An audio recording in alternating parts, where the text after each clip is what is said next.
Okay, this is the Zoning Board of Appeals. Today is, oh my gosh, December 13th. I'm going to go in order here. We have Hector Velez, Joan Cromwell, Arthur Arsenal, John DePriest, Janice Tatarka, Marilyn Vega Torres, Joe Mahoney, and Hugo Perdomo. I need coffee, obviously. Today, with the first case in front of us is 2022-25. Just as a reminder, this is being recorded, so please, when you speak, please speak directly into the microphone. And if you don't, we'll remind you, but that's okay, just to try to be conscious about speaking into the microphone. The first case is 2022-25, 70 Fremont Ave, Adam Vanyo. Who's not here? Mr. Vanyo? All right, we're going to move on to the next one. 2022-26, 70 Prescott Ave, Erin Griffin. Hello, please sit there. Let us tell us yep, that's fine. Your name and address again. Sure, it's Erin Griffin, 70 Prescott Ave in Chelsea, Mass. Thank you. John, this went before the planning board. What did they have to say? The planning board recommended approval with standard conditions, submit a plan showing a drainage, and limit the curb width to the width of the parking only, not including the walkway. Okay, did you hear that? Yes. Okay. This is still a public hearing. Before I open it, I'm going to open it up again to the public. Is there anyone here from the board who has any questions of Ms. Griffin? Briefly explain what she wants to do. Just tell us quickly what it is you plan to do again. Yep, the driveway is extremely steep, and the front wall is actually coming down. So we want to lower the existing driveway and then build a wall that's about 6 feet high, but expand the existing driveway to then be 2 spots to allow one for each apartment. And you brought a new plan earlier. You presented a new plan to the planning board, Yeah, right? Why don't you tell us again what the difference was between what your original plan was and what you've provided now? Sure. So the original plan, I was hoping initially to bring the level all the way down, just to where the sidewalk level is, because the front yard is really, really high and excessively steep. The structural designer, he actually found ways where we could level it out, make it easier to get on and access to do yard work, but not to go as far back up to the house as I had intended. So the height of the wall wouldn't be as high. It's more manageable. It's much more straightforward to build. Okay. John, you comfortable with that? Yes. Okay. So this is still a public hearing. This will be your last opportunity to speak on this. Is there anyone who wishes to speak on this? There being none, I am closing the public participation portion of this hearing. Do we have any so John, again, tell me what the planning department recommends. Planning department recommends approval with standard conditions as applicable, submit a plan showing drainage addressed on-site, and limit the curb to the width of the parking only, not including the walkway. Okay. Submitting the plan to show drainage, would Yes. that be, where would that be done, I guess is my question. I want to make sure I update as appropriate. That's something has that been done, or is that something that remains? It has not been done yet. I can, offline, I can send you examples of drainage from other driveways that have done drainage plans. Okay, perfect. Okay. Do we have, this is just a permit, right? Do we have a motion on this? Mayor? Arthur, would you like to make a motion? And what would that motion entail? Make a motion to accept. Arthur, speak into the microphone, please. Make a motion to accept a special permit. With the conditions as John articulated? Yes, with the conditions that John articulated, and submit a plan for drainage. And limit the curb of the width of the parking only. Okay. What about parking, like the street parking? Will they lose that? It doesn't reduce. Does it reduce like the street parking? Does it Do they- reduce street Parking. parking on the street? Is it parking on your side? No, so currently we don't use the driveway at all. We don't even park in front of it because it's so steep, the barrels come down. So we tend to take up more parking now. Lowering it would actually give a space back. Okay. All in favor? Any opposed? No? Okay. Talk to John, what you're going to need. It's got to get written up. It takes a couple of weeks. talk to them about what's needed for the drainage plan, okay? Thank you all. Happy holidays. Is Fremont Ave here yet? There it is not. 2022-27, 168, 170, 172 Maverick Street, Peter M. Tufts. This is for a special permit and a variance, our favorites. Sir? In- Yes. May I sit? You certainly may. Good evening, Madam Chairman, members of the board, Anthony Rossi, on behalf of the petition.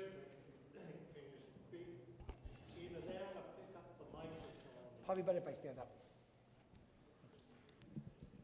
Good evening, Madam Chairman. That's fine. Members of the board, Anthony Rossi. I'll say it loud, I'll speak it louder. I do have the architect here, David, I just want to make sure. Yes. So we did go to the planning board, and I believe the planning board unanimously voted in favor of this project. They did issue some conditions. The biggest condition, from what I recall, was they wanted a white roof for energy-efficient green roof, and they also wanted us to work with, I believe, Green Roots in some aspect of a design review and so forth. And I represented to them as I represented this board. Usually, John purview the design guidelines, and that'd be a condition anyways. I believe the only relief that we're seeking is the amount of units. Everything else is zoning compliant. The setbacks, the front yards, the side yards, the FAR, everything. It's just the amount of units in that district requires relief for. And there's a request for one clear street address, though. The fire department asked for one Correct, clear yes, street address. which we agreed to. Okay, So- okay. Is there anybody has any questions of this before? So remind us again how many units you're talking about. There's 4 units, 4 townhouses. Four So essentially, there's, Madam Chairwoman, there's 2 townhouses sort of in the front and 2 townhouses sort of in the back. So if you're looking at it, the property goes through 2 streets, essentially. So it looks like a 2-family in the front and 2-family in the back. So it's copacetic to what it's in the neighborhood as we speak now. Okay. Any questions? How Go they ahead. enter and exit through Maverick Street again? Can you remind us how I'm they so- enter and exit the property? Yes, they will be entering from both streets. There's curb cuts on both sides, and they park inside the building. They have a garage inside. Yep. In fact, they have as you can see, there's parking inside and outside, but the outside is just extra. I believe there's 2 already inside the building.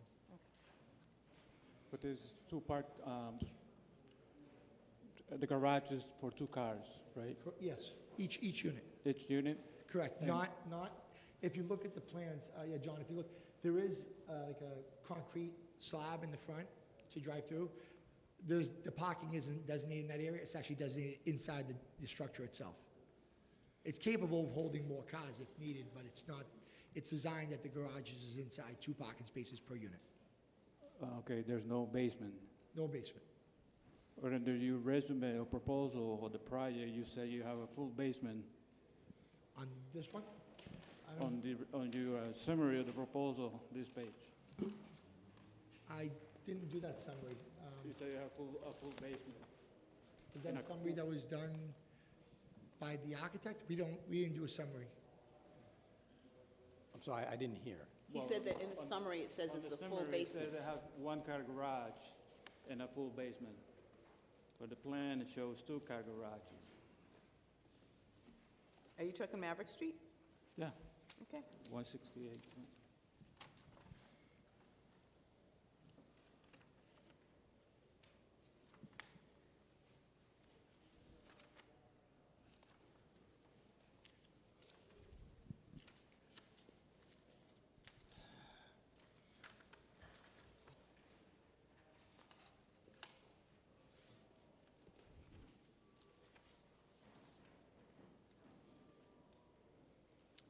It does say full basements.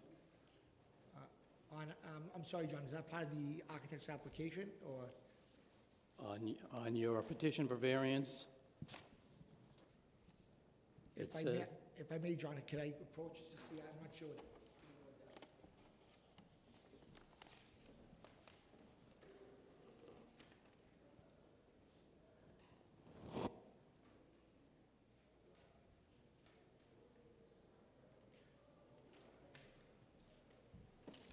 I didn't prepare that. That might have been done as a summary with the application, but that's just not accurate. It's two, there's no basement in this building. There's no basement for this plan. There's 2 parking spaces per unit in the dwelling structures itself. So there's 8 parking spaces, 2 and 2 on each structure, 2 and 2 in the back structures, no basement. That's why it's all zoning compliant for as far as elevations and heights. Okay, Anthony, it would be helpful if you sent us a correction, just so that we have something formally on record that amends that summary. Absolutely. I will Okay. definitely clarify that. Okay, thank you. Thank you. Thank you, Yugo, for pointing that out. Any other questions before I open it up to the public? Okay, this is the last opportunity one will have to speak on this. Is there anyone who wishes to speak on, anybody as you're coming in? If you need translation, it's in the back. There's somebody there to help you. I know there being none, I'm going to close the public participation portion. John, what are we looking for the variances for? The variances for the, actually, let me pull up the, my report.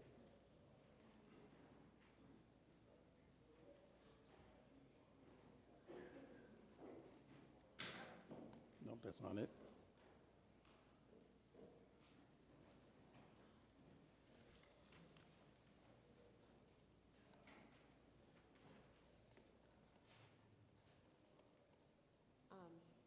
So it's minimum lot area per unit.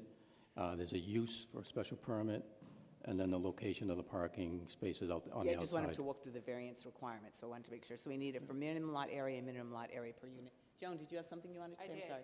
I just got a message that there's no sound to the video of the meeting. They're able to see the meeting, but no audio. Rick, did you get that? Ricky, there's no audio out. They can see the meeting, but they can't hear it. So we're going to take just a moment, see if Ricky takes care of that. We'll take a small adjournment. In the meantime, you can be thinking about your variance requirements.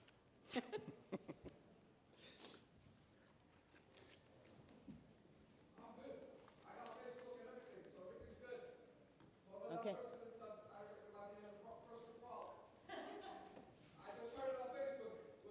Okay, thank you, sir. You make that clear, Joan? Thank you. Okay, so we're looking at a variances for minimum lot area per unit. So I'm going to read it, and you respond as per each one. As we know, as everyone knows, when it comes to a variance, you have to meet all 4 requirements for us to be able to legally approve it. The variance is sought because of soil conditions, shape, or topography of such land or structure, and especially affecting such land or structure, but not affecting generally the zoning district in which it is located. May I? You certainly may. So the minimum lot area and minimum lot area per unit sort of go hand in hand because together. of the amount of units. So the existing site was a commercial construction building and so forth, and it went through almost 2 streets, which was very unique in the area. And the grade and the footprint had to be adjusted in order to make it compliant to allow 2 family structures, essentially 4-unit dwellings, to be on it. The land goes through 2 streets, and because of the unique in shape, which is very unique in that area because you don't have a through street, the only way to make this compliant with all the dimensional regs was that in order to get to 4 units, anything would trigger a variance over 2 units. So there's no other way to go around it when you're dealing with that shape and topography. Yes? A literal enforcement of the provisions of this chapter would involve substantial hardship, financial or otherwise, to the petitioner or applicant. Correct. This would, first of all, would cause a hardship, not just with the financial hardship, because to do the structure and to demolish the foundation that was existing for the commercial structure and do a new footprint, and to make it within the dimensional reg compliant, you wouldn't be able to build the structure in a manner that's zoning compliant and make it financially work, which is why it was originally previously, I think, 6 units, and was reduced down to 4 units to make it not go to the hardship that's at hand.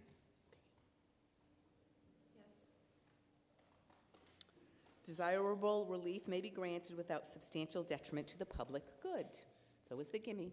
Yep, and the relief that's being granted really for essentially the amount of units, it won't go against essentially the public good because there's actually multi-families in that district that are larger than what's at hand, but more importantly, the design of the structure to let it reflect as 2 individual townhouses on each side actually goes with the aesthetic of what's allowed in that in that area because two families are allowed. So by having a two-family on one side and two-family on the other side doesn't go with the detriment of the neighborhood. It actually goes with the neighborhood. So it certainly wouldn't be a detriment. It actually goes with the neighborhood. Consistent? Yes. Arthur? Yes. Last, desirable relief may be granted without nullifying or substantially derogating from the intent or purpose of this chapter. Correct, and it really goes with the prior, that because it goes a flow-through street, and because we're doing essentially two-family houses on one side and one side of the street, it wouldn't derogate with the purpose of the ordinance, and the ordinance allows variances to work with what's in the neighborhood. So it wouldn't actually affect the neighborhood, it actually would enhance what's actually in the neighborhood existing. Okay. John, before we put it up for vote, does the planning department have any comments? Yes, And I planning- assume it was the planning, please tell us what the planning board said and what the planning department's feelings are. The planning board voted to recommend approval with the standard conditions as applicable, a community improvement trust fund payment, one street address, design review, and participation in, there's a neighborhood pilot going on in that area for, Neighborhood what? a pilot going on in the neighborhood to lower the urban heat island effect, and the petitioner is asked to participate in that pilot Are study. you comfortable with those? Yes. Okay, that being said, do I have a motion? Make a motion. Marilyn? I'll make a motion to approve case number 2022-27, 168, 170, 172 Maverick Street. Peter M. Tufts for a special permit and variance seeking approval for the construction of a four-family dwelling with the standard conditions. No, with the conditions as With the articulated by conditions, John. yes, yes. Do I have a second? Okay, Joe, all in favor? No. No? My vote is no. Okay, so let's go. So Anthony, Hugo? Hugo? No. Yes. Yes? Yes. Okay, 4 and 1. Thank you, Madam Chairman. Thank you, members of the board. Thank Thank you. Mr. Rossi, would you give me a copy of your, the conditions, the justification for the conditions that you read? When you get a chance, please send me a copy. Yes, And that letter, that I will just revise it, clarification. and I'll take care of that. Okay. Okay. Is Fremont Ave here yet? Yeah. Okay, come on down. That's completely understandable. We had other cases we can take, so. 2022-2570 Fremont Ave, Adam Bagno, special permit. Please make sure you speak into the microphone. John, this went to the planning department. The planning board, what did they have to say? They recommend approval with standard conditions as applicable. If there's a street tree on the sidewalk, if the street tree is to be removed, replaced, or replanted, it is to be done so at the expense of the petitioner. And the recommended installation of bollards to prevent vehicles from hitting the house. And if the tree fails, is there a requirement, is that what it's meant by replaced Yes. or replanted? Okay. So if in moving the tree, because I know this tree has been moved multiple times, so Yes, if for some reason it fails, that will be the responsibility. Okay. That being said, this is still open to the public. It is, please do, Mr. Bagno, please do a quick recap of what it is you're looking for. I'm looking forward to park a car under my existing porch and deck. I'm looking for a curb cut and to remove the tree.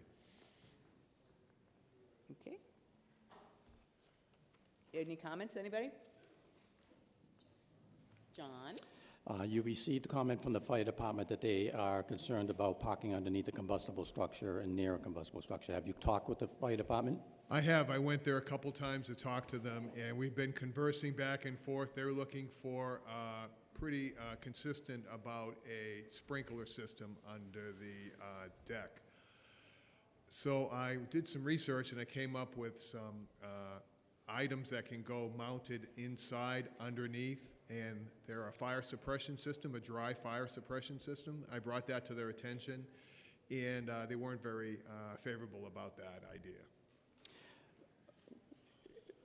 If the board votes to approve it, it will be written up with a condition, one of the standard conditions that you meet the concerns of the fire department.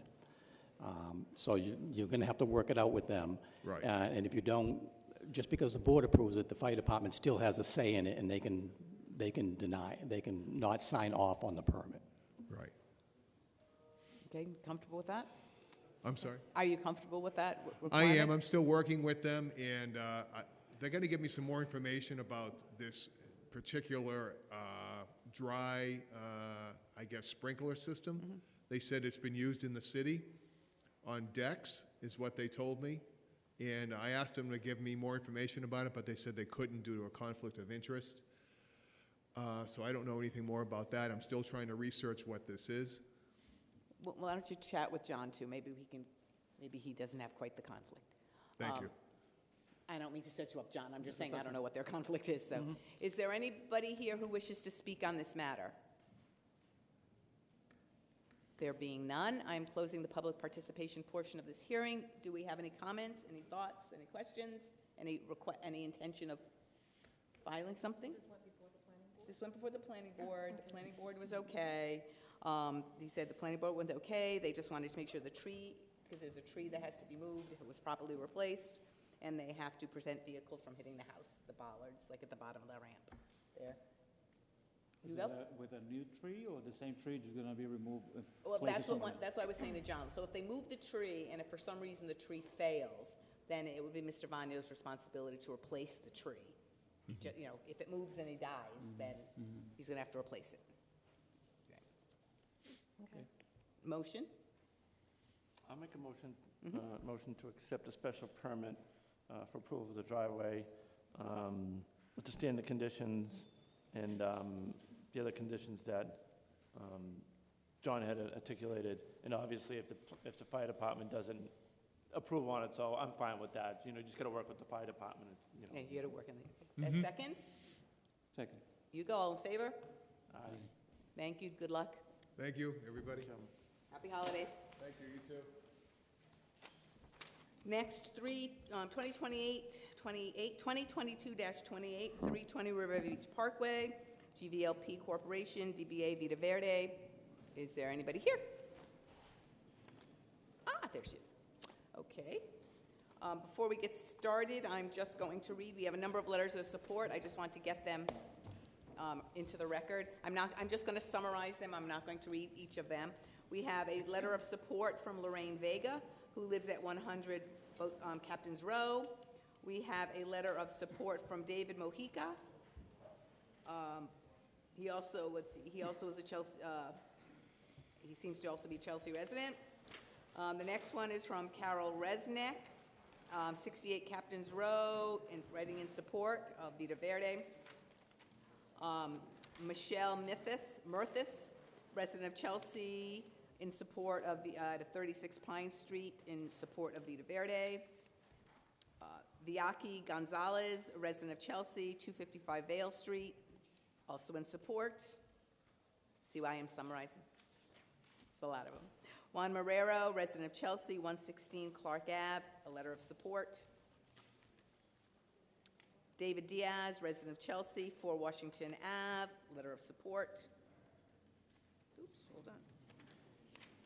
Davin Diaz, Chelsea, 4 Washington Ave, letter of support. Wilbur Pena, resident of Chelsea, 78 Essex, a letter of support. Mark Good, 7 Eden Street, letter of support. Marlene Rios, 5 Admirals Way, letter of support. Dawn Griffin, 160 Commandant's Way, a letter of support. And I have another letter of support, which is on Peter Fayette, 127 William Street, a letter of support. Okay, so could you please introduce yourself for the record formally, Mr. Yes, Rossi? if I may, Madam Chairwoman, Anthony Rossi on behalf of the petitioner and members of the board. Good evening. We know that we have a different plan in front of us than what we had at our last meeting. Yes. So if you could walk us, I think before we go any further, I'd like to see what the changes are. I believe the plan that's on the computer is actually accurate.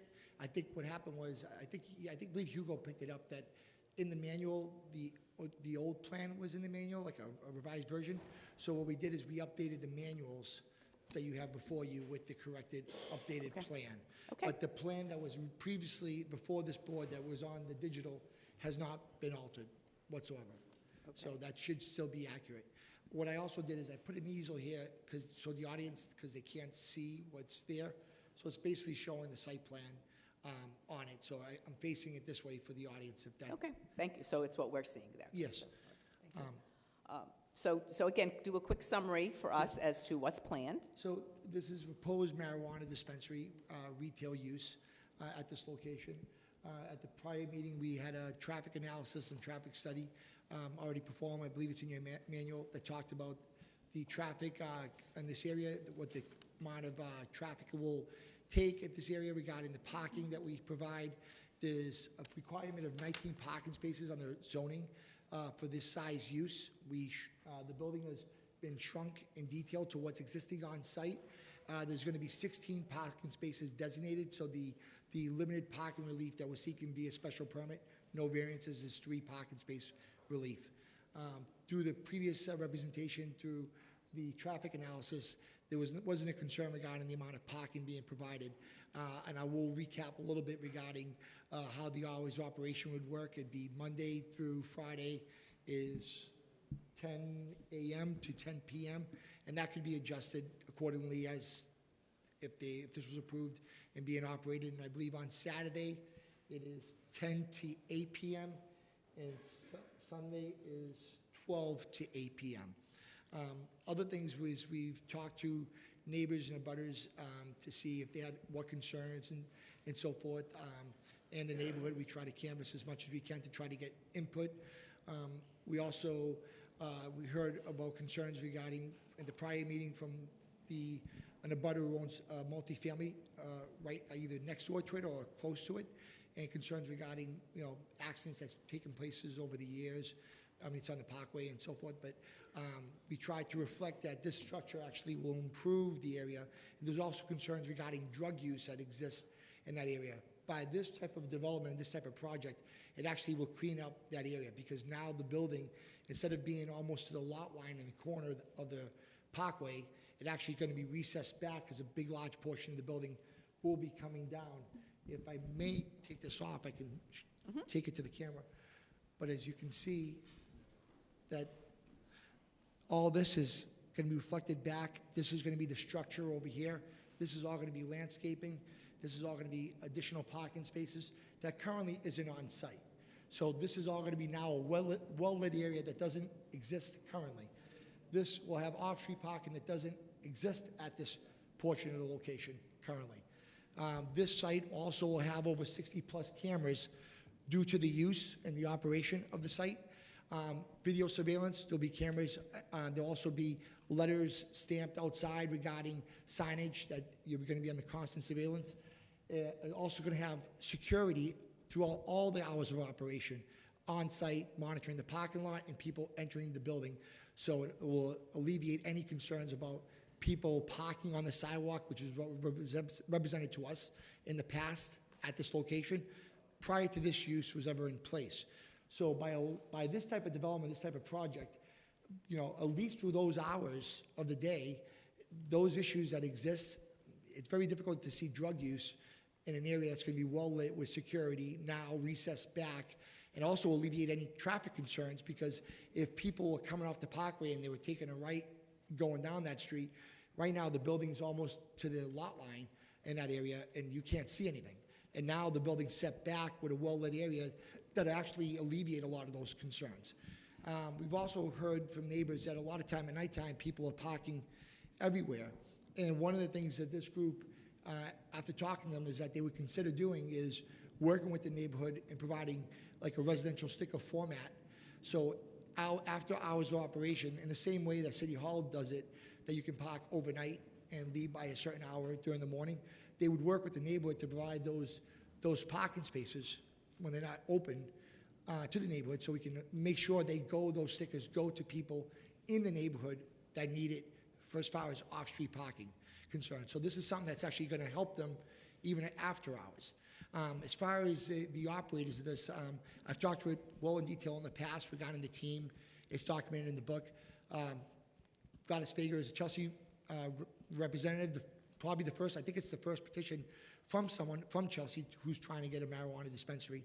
She's in construction phase of the one she's doing in Somerville, and that's moving along. So this is someone who's familiar with the operation, who's gone through the process, and is well involved with many other businesses throughout the city of Chelsea and other cities.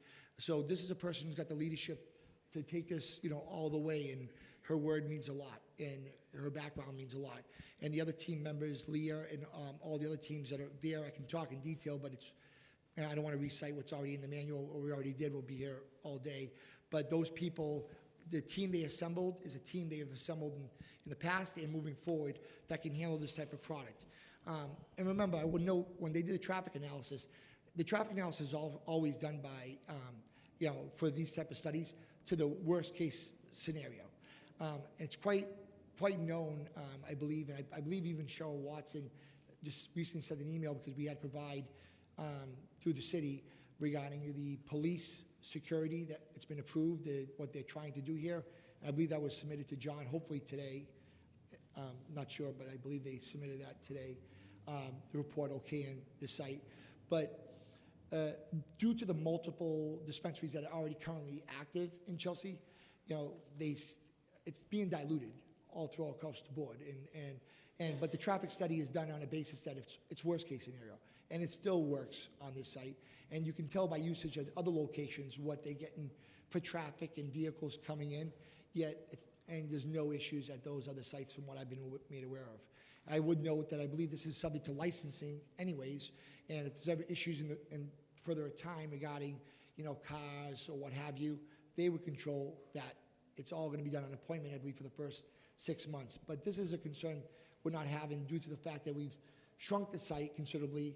There's multiple other locations in Chelsea that do not have an issue, and this is probably the first location that's going to be enhancing to what's actually at this location. And we did speak to the church, because at the planning board meeting, and they did vote unanimously with, I believe, some conditions, and John could talk about those. But at that meeting, a member of the church representative was here and saying that they were still in the building, and I was represented that they weren't in the building. Again, my client doesn't own the property, but we helped them when we got involved, and I contacted the landlord myself personally and worked with the church, and they actually found a location in another city with a reduced rent and a lease when they're at-will tenants. So we actually still tried to work with the neighborhood with them, and I believe a representative from the church is here that can talk about that. But this is what we're dealing with as far as the people that are trying to occupy this space. So this certainly isn't detrimental to the neighborhood. In fact, to the contrary, this type of use is alleviating a lot of the concerns that actually currently exist on this site without any operational use. So, and they took, pains and detail to shrink the building, offer additional parking, and more importantly, to address issues of drug use in the neighborhood, overnight parking in the neighborhood, and landscaping, green space, well lit. This will change that corner to the positive rather than what exists today. And I'll gladly can have, if we need more for traffic or need more for civil engineering, I certainly can talk about that, but I believe all that was done as far as in the previous meeting and also with the planning board. Okay. Thank you. John, before I open it up to the board here, what did the planning board have to say? Planning board recommended approval with standard conditions as applicable, one consistent set of plans, just a signage plan. Second floor should not be occupied without seeking approval of the zoning board of appeals. A maintenance plan for the proposed 2-foot wide stone drip edge around the parking lot, and a parking management plan. With the proposal that you're going to allow residents in the area to park overnight, I would also include that any agreement you have with there's no parking of unregistered vehicles and no vehicle repairs on site. Absolutely. Okay, now, any questions before I open it up to the public? Marilyn? I think I had asked at the last meeting regarding lease. She's not the owner of the building, right? That's correct? I'm sorry, She's who? a renter? So Gladys is the renter? Yes, yes. So will she be on a long-term commercial lease? Yes, it's actually required when you go through licensing to provide the lease and go forward. Again, it's all subject to approvals and so forth. Okay. Correct. Yeah, She 'cause does if not own the she's making such a building. big commitment, so it's going to be like a 10-year lease, perhaps? Yes, it's going to be a Yes. long-term lease. I would expect even longer than that because the cost to build these type of buildings for as far as air conditioning, HVAC, and the requirements the state has, it's an excessive amount of money, especially that they're basically doing the whole entire building over. And who is doing the property management of the building? It Like the will care be of the done. common areas? Well, they're gonna be taking care of they're basically controlling the whole entire site. So they'll be doing that in-house, Gladys and her team. Okay. And I do want to represent, last time, I believe, Hugo, you mentioned about how the outside was. The very next day, we went there, and I called the owner, and I also got Gladys and her team involved, and they literally personally went there to clean up the site, and we've been monitoring it ever since. But the barrel is still there today. Yeah, the barrels, I think, are related to the church, and Oh, but we they took, belong- they but belong- I have pictures, we took everything out there, and then they put out for the trash. But we cleaned the whole site up. So the barrel from the church or from the house next door? I assume it was from the church, but I can get clarification. The barrels? Yes, they belong to the church. That's a representative from the church who spoke at the planning board. So, And speaking about the church, what's going to happen to the church? I don't want to speak for them, but I can tell you what I was representative, and the representative for the church is here, that was at the planning board. I just want to make sure that we recognize that while that might be of interest to us, that in fact it's not an issue for the planning board, for the zoning board. Okay, I just want to. But I will respect your question. I would just tell you that the landlord has an alternate site in Somerville and is doing a lease with them, which they currently do not have a lease, at a reduced rent, and working with them with the timeline. I believe it's in a few months to get them relocated there. And a representative of the church can speak about that.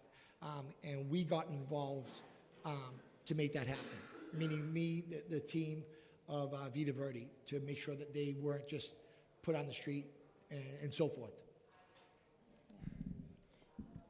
Regarding the parking plan, the parking and the signage and stuff, could we require that they monitor, like, who parks on the street? I know it's a city street, but just to make sure that, like, no one that's going to the facility is parking on Adams Street, so it doesn't interfere with parking for, like, the restaurant or the neighbors. Well, I don't think they'd be able Would to we be able monitor. to do something like that? I don't think they'd be able to monitor maybe who's some parking, signage? who it is parking on the street. They can monitor the number of vehicles, because they can't get the information relative to And they who can owns also the make cars. clear that people should not be they Yeah. can make appointments, they can make it clear that people should not be Parking parking on on the the street. Whether it's signage inside and outside. We So- will have security outside and signage. I will know most of the parking that takes place now on the sidewalks, it's because nobody's there, and I think it's not legal parking per se. When this is all built and constructed and landscaped and light, it's going to be, at least through the hours of our operation, be able to be controlled, because we will have security on staff outside monitoring that. So that's one of the points we were trying to make, is that we're going to make sure that doesn't happen during our operation. And post-operation, we're going to help the neighborhood by offering residential stickers in the neighborhood for overnight parking. Okay, thank you. The car is going to be in the loading dock, the parking spot. Yes. Does that mean there's going to be a wall there or just for the drawing?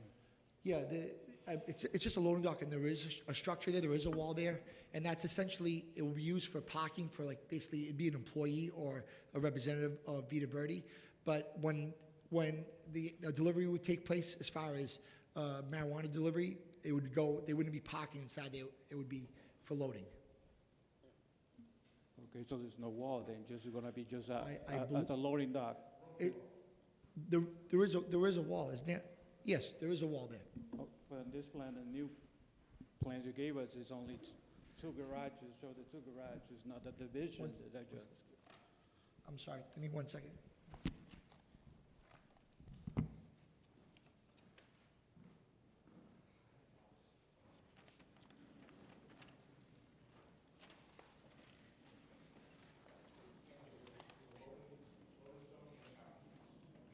Oh, but there's a wall, right?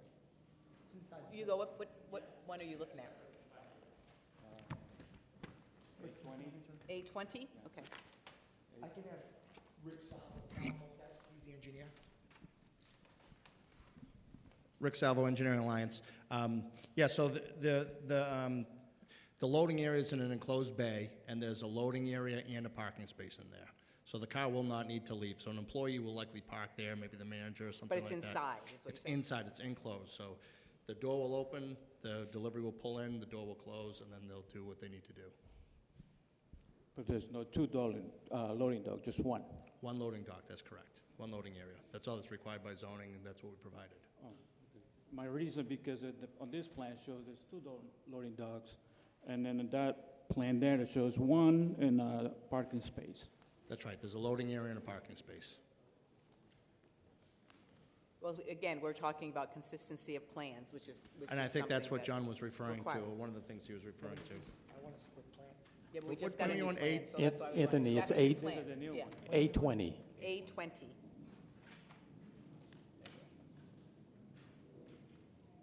Yeah, it just shows two doors there, so it didn't designate. One of them was parking space, one of them was a loading space. So it is 2 doors. Yes. So the plan is correct. There is 2 doors Why don't you there. point out, come over here and point out to Hugo what you're saying.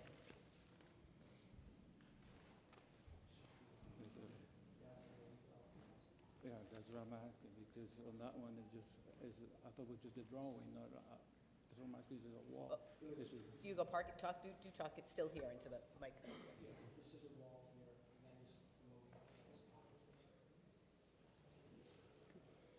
You comfortable with that? I'm going to open this up to the public. Joan? Yeah, I had a question. Just in regard to the, so I'm not sure what the correct name is, the Cannabis Impact Fund.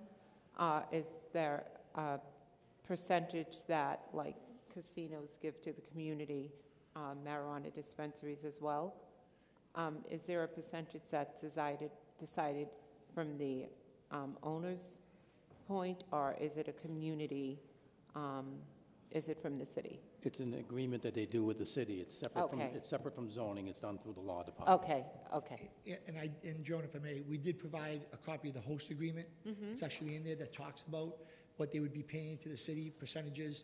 It also talks about that they're going to be giving preference to Chelsea residents to work there and so forth, and discounts to Chelsea residents, I believe elderly and also veterans. That's Yeah. all in the host agreement. Perfect. Thank you. Thanks. You go? I have a couple more questions. Sure, no, go ahead. But That's to, what they're here for. To Gladys, is she here, right? Gladys? Yes. You want to come out here? Formally introduce yourself for the record, please. Gladys Vega is In the past, you had some, concerns of the marijuana coming to Chelsea. So I guess you were against to all this type of business in Chelsea. What changed that So now much- you want to have one of them? So of course, what changed was growing up in Chelsea, knowing that my brother was drastically impacted by the drug of wars. The drug. I felt that if there was someone that can make sure that this cannabis project is done by legally, and that we make sure that if we see someone that is coming to the shop and they're intoxicated, that we seek other types of support for that individual. So I think what changed for me is that I want to be part of making sure that it's done the right way. If there's anyone that would enforce that, for example, I don't drink, I don't do wine, I don't do anything, and if there's someone that can be there 100% to make sure that we do everything by this regulated industry that is so strict, I want to be able to do that. And I, as a person that I invested so many years of work to improve the quality of residents of Chelsea, I would be responsible for making sure that it's done the right way. Because my time in this community is not going to be taken for, I'm not going to dispose my time just because I'm doing a cannabis project and breaking all the rules. Absolutely no. I'll do everything. So I think that that's what changed for me. And do you have another, or you are a part of another dispensary in Somerville? Yes, we are part of, in Somerville, and we have a petition pending in Malden that we're going again after, yes. In Somerville, we have an empowerment community application approved. So we're doing the renovations. We're hoping to open hopefully by January. It's not open yet. No, yet. We are just doing the renovations, but it has been approved. Okay. Yeah. Thank you. Gracias. Okay, I'm going to continue. The public portion of this hearing is still open. If there's anybody here who wishes to speak, please give your name and address. Hi, everyone. My name is Carla Acevedo, and I'm here on behalf of my pastor, Rebecca Tejeda, in our church, New Beginning CCF Chelsea.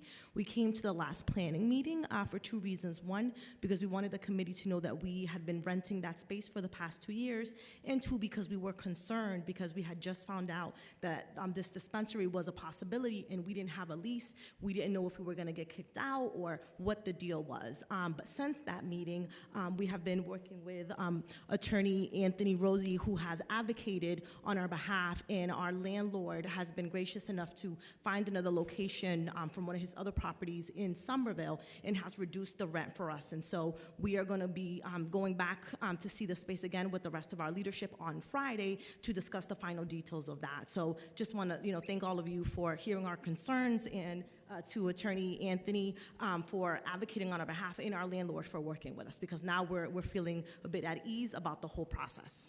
Thank you. Thank you. Thank you. Is there anyone else who wishes to speak on this matter?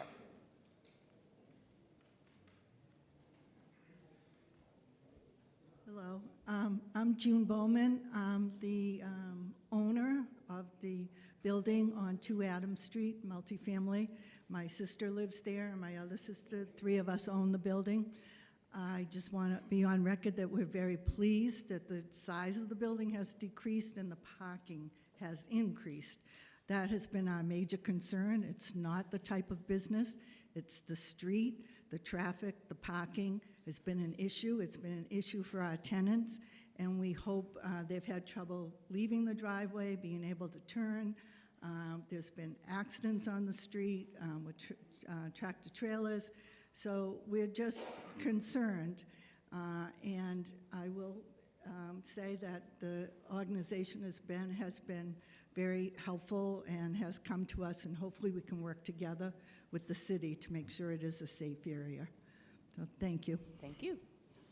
Is there anyone else who wishes to speak on this? Oh, there you go. You almost lost your opportunity. Name and address, please. City Councilor Todd Taylor, 45 Nichols Street. Prattville is my district, and when this project was first presented, I told Vita Verde that I was going to be neutral and see what the people wanted to do, because I represent the people. So between now and then, we just went through an election. I've been knocking on a lot of doors, talked to a lot of people. The residents of Prattville, I noticed all the addresses that you read off, not one of them was in Prattville. The residents of Prattville are against this. They don't want it there. Now, I've talked to some of the people since they've reduced the parking requirement. That has assuaged a little bit of the feeling. But I think this is not what the residents of Prattville want. So I am their voice. They elected me to represent them. I'm here representing their voice.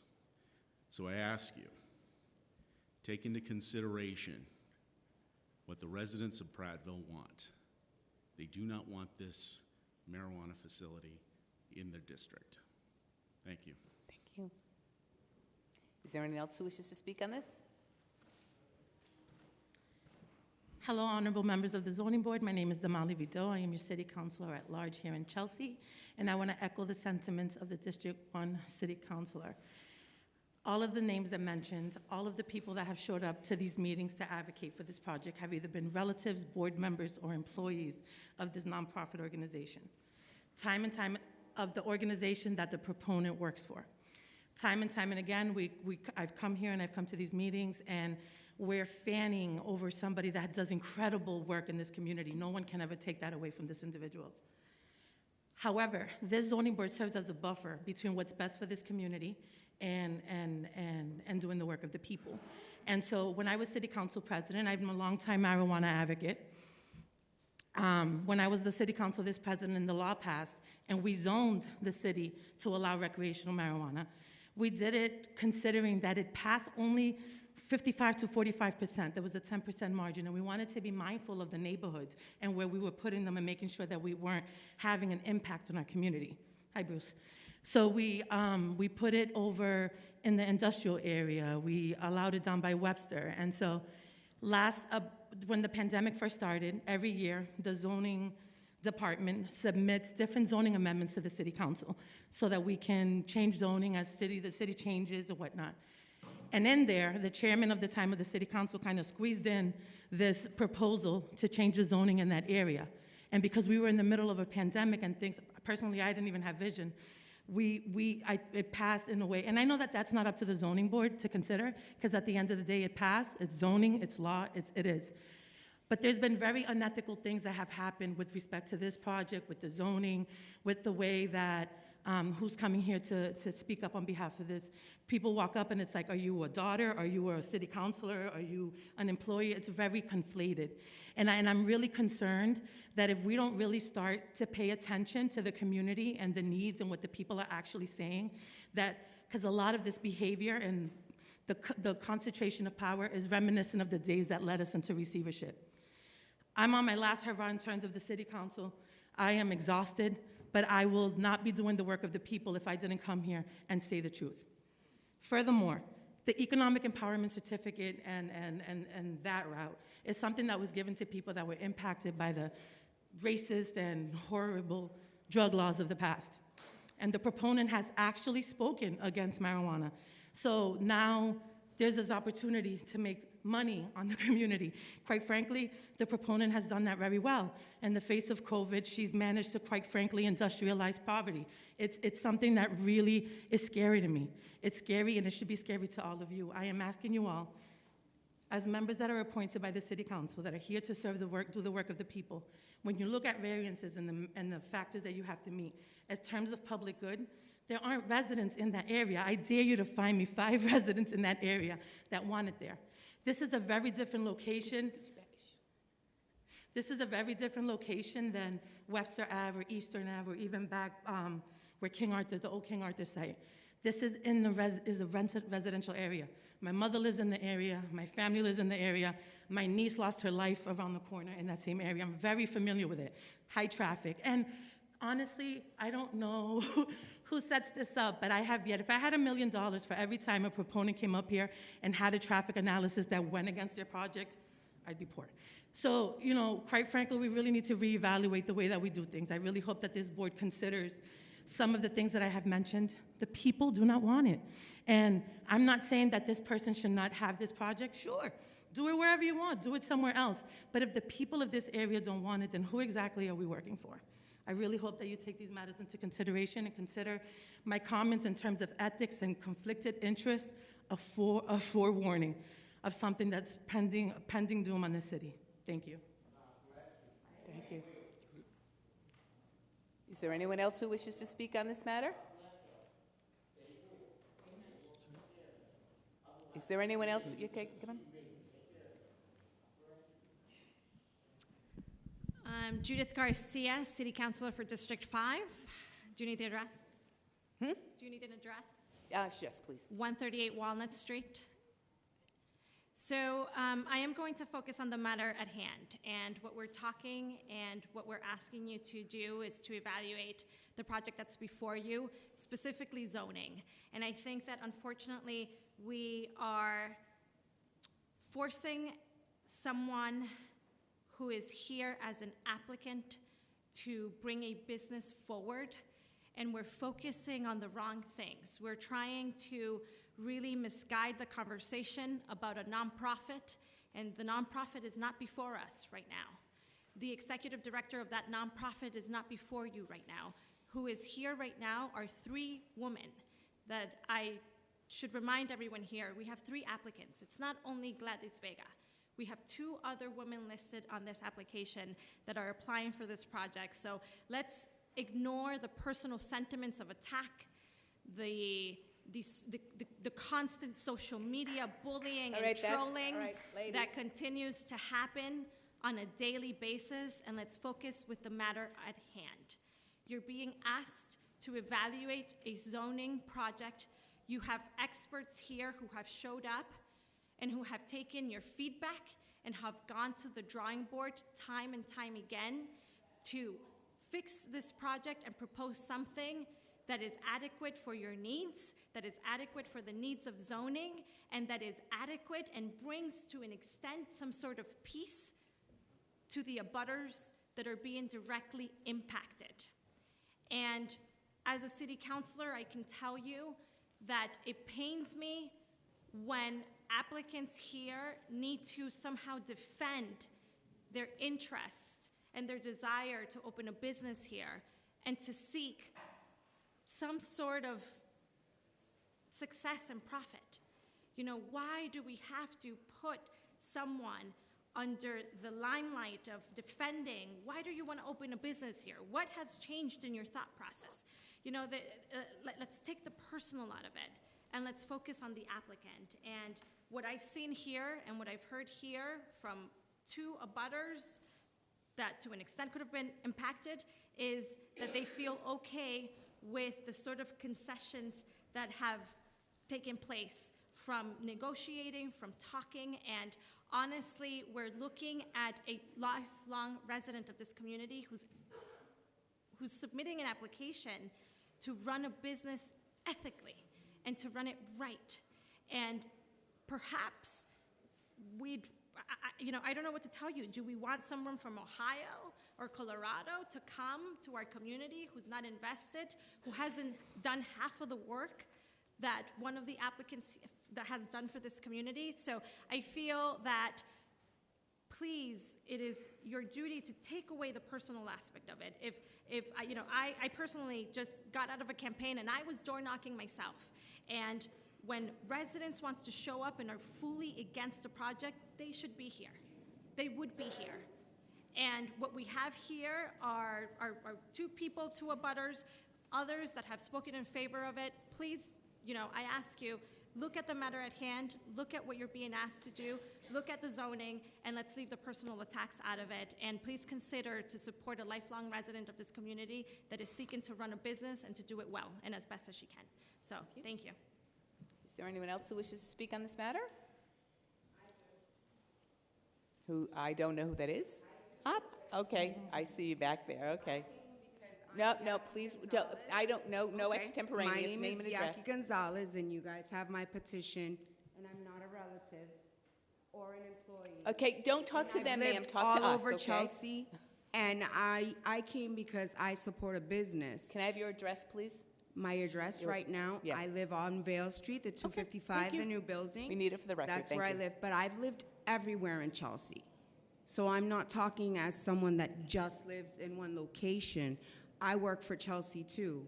I've gone to school with half of you, and I didn't hear any facts be said. So I needed to come and make sure that I'm here just as a Chelsea resident because I support a business, not because I'm a relative and not because I'm an employee, but because I support the idea.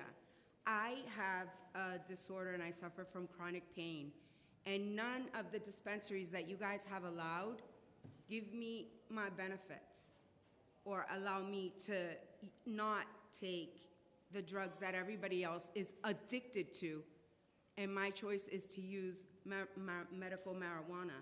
But you guys are not offering a dispensary for us. We have to leave and go to another city. And I am a resident, and I use it because I've been disabled for 11 years. And I choose that instead of Vicodin, instead of oxycodone, but you guys are not considering that part. So I wanted to come as someone who uses it medically for 10 plus years. And this isn't for fun. This is because I want to be looked at, because unfortunately I am disabled, I am limited, and I don't want to become an addict to the things that are okay with everyone. I would like a choice for myself, and Gladys is the only one offering me this choice in Chelsea. So I don't have to go to East Boston. I can keep my money in Chelsea, where my kids go to school, where I work, where all of us are still here, all for a reason. And I count. It's just not everyone is brave enough to stand before council or before opinionated cities, to be honest. I use it medically. I need someone to take my needs into consideration. I have kids They go to school here. She's not endangering them any more than what's already here. So we can take some of us in consideration that we don't live in Prattville, but we live in Chelsea, and we do need it. Because I don't want to be addicted to the drugs that everybody says I can get with my insurance. Mass Health gives us the opportunity to get a discount so that we don't become addicted to oxycodone and all of the wonderful things. But that's not being spoken of here. You guys are not worried about us or our choice of something more natural, because everyone says it's okay for me to become a pill addict and then be taken away and then be put on another pill to get over that pill. Just not a relative, not an employee, just a resident and a medical user for 10 plus years. Thank you. Thank you. Do you have a question? No, thank you. Is there anyone else who wishes to speak on this? Okay, come on. I can't, so if you want to see, I just can't see everybody, so I'm going, that's why I'm taking my time, because there's this thing in the way, so. Hi, my name is Anthony Quiles, 10 Lockland Road, Winchester, Mass. I was born and raised in Chelsea.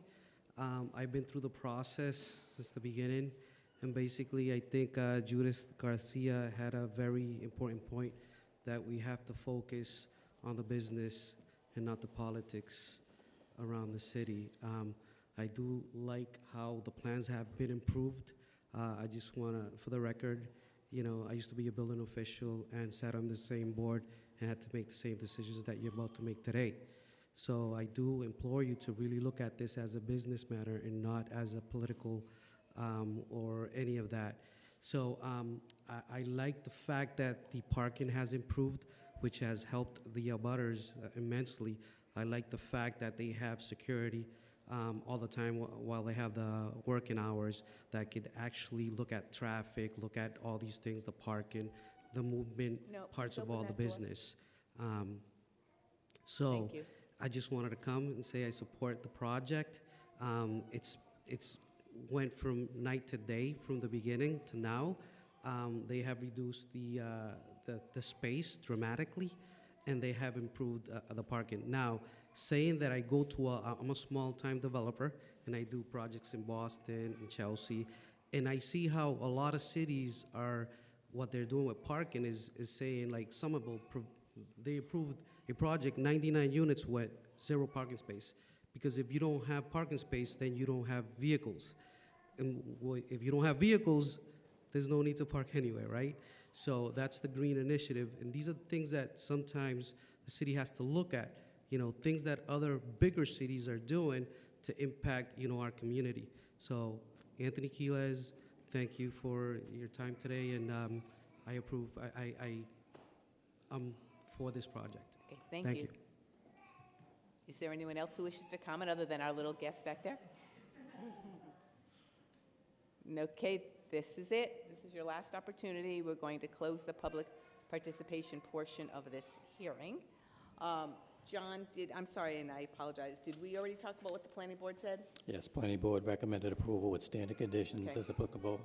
One consistent set of plans, signage plan, second floor, not occupied without seeking approval, the ZBA, maintenance plan for the proposed 2-foot wide stone drip edge, parking management plan, and I added based on the allowing residents to park in the overnight, no parking of unregistered vehicles and no vehicle repair on site. Okay. And again, this is a special permit, not a variance, so we do not go through the particular, one moment, please. We do not go through the particulars. I know, I think that there was a reference to the variance. This is not a variance, it's a special permit, so. Joan? Yeah, I just wanted to make a comment. Although I'm not voting today on this matter, I do want to say that from last November to this November, a lot of changes have been made. I think I appreciate that you took into consideration what was said, and a lot of changes have been made to accommodate the space. I still strongly believe that the location isn't the best location for this dispensary because of the traffic and the just the Joan, traffic I'm going to and the interrupt flow. you just one moment. I'm sorry, because this is one of those things that if anybody, who owns a Kia Forte, license number 1LUG51, you're going to be towed momentarily.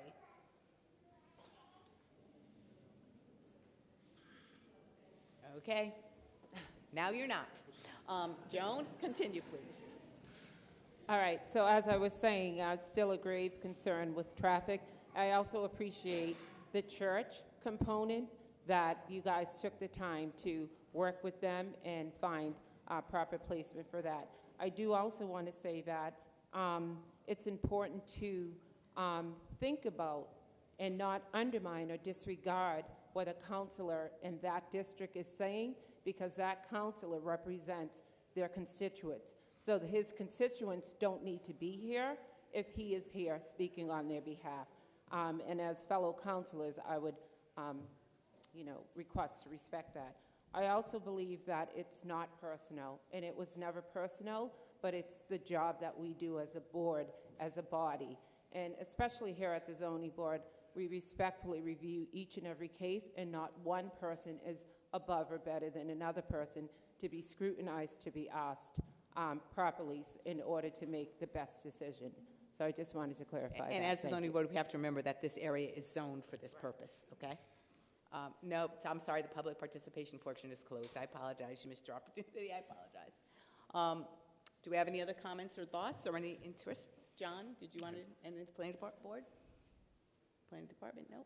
Any thoughts? Time to make a motion. Okay, so I agree with a lot of the things that you said, Joanne. You know, I think that there's been so much improvement this past year with the plan, and I commend Vida Verde for all the work that they've done to accommodate, the residents, because I think that they really took into account, what the community had to say, and as you can see from today with the residents that are here that came up and spoke and said, we're going to work things out. So it's a big improvement from the first time that the case came before us, and I think it'll work. I feel that it'll work for that area, and I think that the ownership of this facility is going to do everything in their power to manage the site properly and to work with the community in the area. So I'm going to make a motion to approve the case. So With the conditions that John with the conditions articulated. that John articulated. Do I have a second?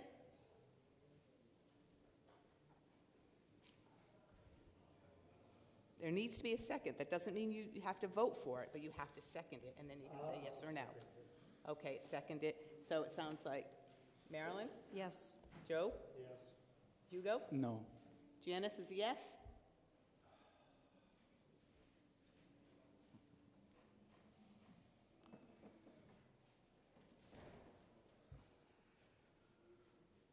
Yes. Okay. With that being said, you have 4-1. You have approved. Thank you, Madam Chairman. Thank you, Madam All right, that's all right. That's all right. Thank you. You know how the timing, the process, the writing, make sure you give us the letter. No, that was the last case. Signage plan, and that, which I'll talk to John about that. Thank you. Ladies, we still have a, Excuse me, please, excuse me. Joe. Quiet. Joe, people are leaving. People are leaving. But So, they're making noise. okay. Okay, our next case in front of us. Let's give people a few minutes to get out. Thank you very much.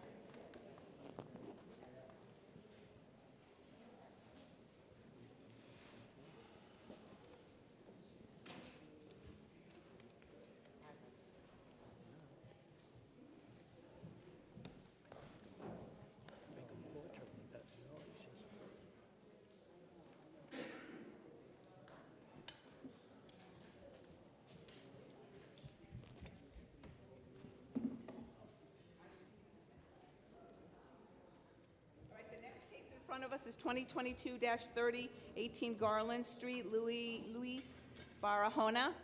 Is Mr. Barahona here? Yeah. Ah, There you go. Hi.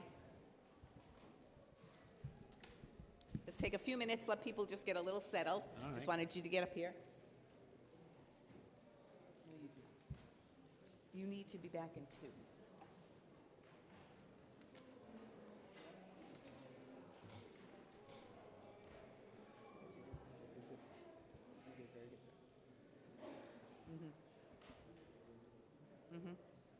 Just give us just a second, okay? So John gets here. Okay, so this is a special permit to create 2 parking spaces at a discontinued curb cut. John, this went to the planning board. What did they have to say? They recommended approval with standard conditions as applicable and submit a plan showing drainage addressed on-site permitting for a review and approval, and they did submit that, and I will bring it up. So you submitted the required plan. Thank Yes. you. So just remind us very quickly again what it is that you're looking for. Well, my name is Mario Martin. I'm his contractor. And he's Luis Varona over here from 18 Garland Street. And we're looking just to get approval for 2 parking space in his property. There's already the curb cut is already there. So he's just looking for the space, you know, to park his vehicles. There are 2 tandem spaces. We're looking Yeah, at. 2 parking spaces, yeah. But behind each other, right? Yes. Okay, pretty straightforward. Do we have any questions, people, before we open it up to the public? This is still open to the public hearing? Is it garage now, John? No, this one says garage. The Gra- other The says- the garage is in the rear. This was brought up at the planning board meeting, and I asked what the purpose of the shed was, and I was told that they do some contracting work and they store their equipment in that shed. Yes. But no one in the city knows, it's just, Well, it's just a shed. It's just a backyard shed, right? I mean, no, that's what I say. It's just a shed in the backyard. And the- no, and, there's a street in the um, back. And it has 2 doors, garage doors. So. Yeah, but it's not enough room for the vehicle. He used it for his tools. For His tools? contractor, yes. How big is the shed? That's what seems to be, is that the question you're asking? Okay, yeah, how big is the shed? Or the garage? Because now it a it's, garage? look at this plan, says it's a garage. So it's a garage. The one you guys have there too. He said like 15 by 20, he believes. I mean, it's like 2 side by side. 18 by 20. It's showing on this plan as 20 by 22. Yeah. Or 22. Okay, but we're still Yeah. talking, we want 2 parking spaces. There's that shed, and that, you're not proposing any changes or anything to that shed? No, nothing. Hugo, do you think that they could be using that for parking? Is that, Well, because I see the garage. And So because- for Go ahead. for me, it can be used as a garage, at least 1 car. And then they asking for a driveway, well, put 2 cars. but there's only a driveway that they're looking for, right? Yeah, it's a driveway. It's a driveway. We don't just put nothing else. So I'm like a sorry, driveway. John, what's that? That's the That's the shed? The shed. That's That's the the- shed in the back. Okay, Yeah. so I mean, that looks more like I agree, that looks more like a garage than a shed. But I mean, but we're still, they're just asking relative parking spots that you want are in front of that shed. No. They're behind It's the going to shed? be on the front of. They flipped it no, around. This is the back street. It's behind the shed, okay. Yeah, No, it's going to be on the other street, over Galvin Street. It's not? Well, that's what it looked like from the picture that I was looking at, but. Here's the shed. The Yeah. parking is up here beside the house. Oh, Yeah, I'm that's over sorry, Galvin. okay, The I'm other- sorry, okay, yeah. I was looking at it inversely, I see. Yeah, I see, yes. And there was already a curb cut, you know. Okay. Do you have concerns, do you have some concerns? Well, that's all I have, yeah. I mean, they want 2, but who knows, right? I mean, they use the garage. I mean, they can figure out, they're not going to fit a truck, I understand. But that's And- only my concern. But Any other thoughts? Okay, is there anybody, there, I'm sorry, will you go? I was going to say, if the house gets, they sold the house, the people, the new owners, they will stay with the new. If they sold the house, If they what? sold the house in the future, I mean, they will stay as a garage, will stay as a shed. I mean, the new owners might not have tools there. They want to have cars. They can use it as they wish. Yeah, I mean, it's Is not there in a front of wish? us, it's unnecessary, I mean, I think that it's just not in front of us, I mean, that's, Okay. They're not asking for, to change it. I think that's, so, that's the only thing I don't know what. Is there anybody here who wishes to speak on this one? There being none, I'm closing the public participation portion of this hearing. Do we have any thoughts about this or interest in making a motion?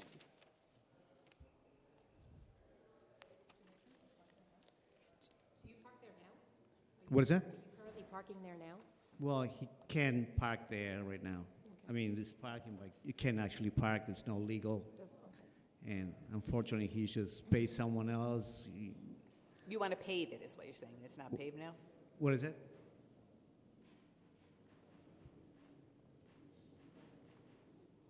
Yeah, someone else did the job at one point. He had to pay the guy. He just got screwed. You know, he was just. So you already did it, and you just want us to approve He- that, the fact that you already did it? Well, he started the job. And the other contractor, oh, you don't need a permit. You're all set because it's a curb cut.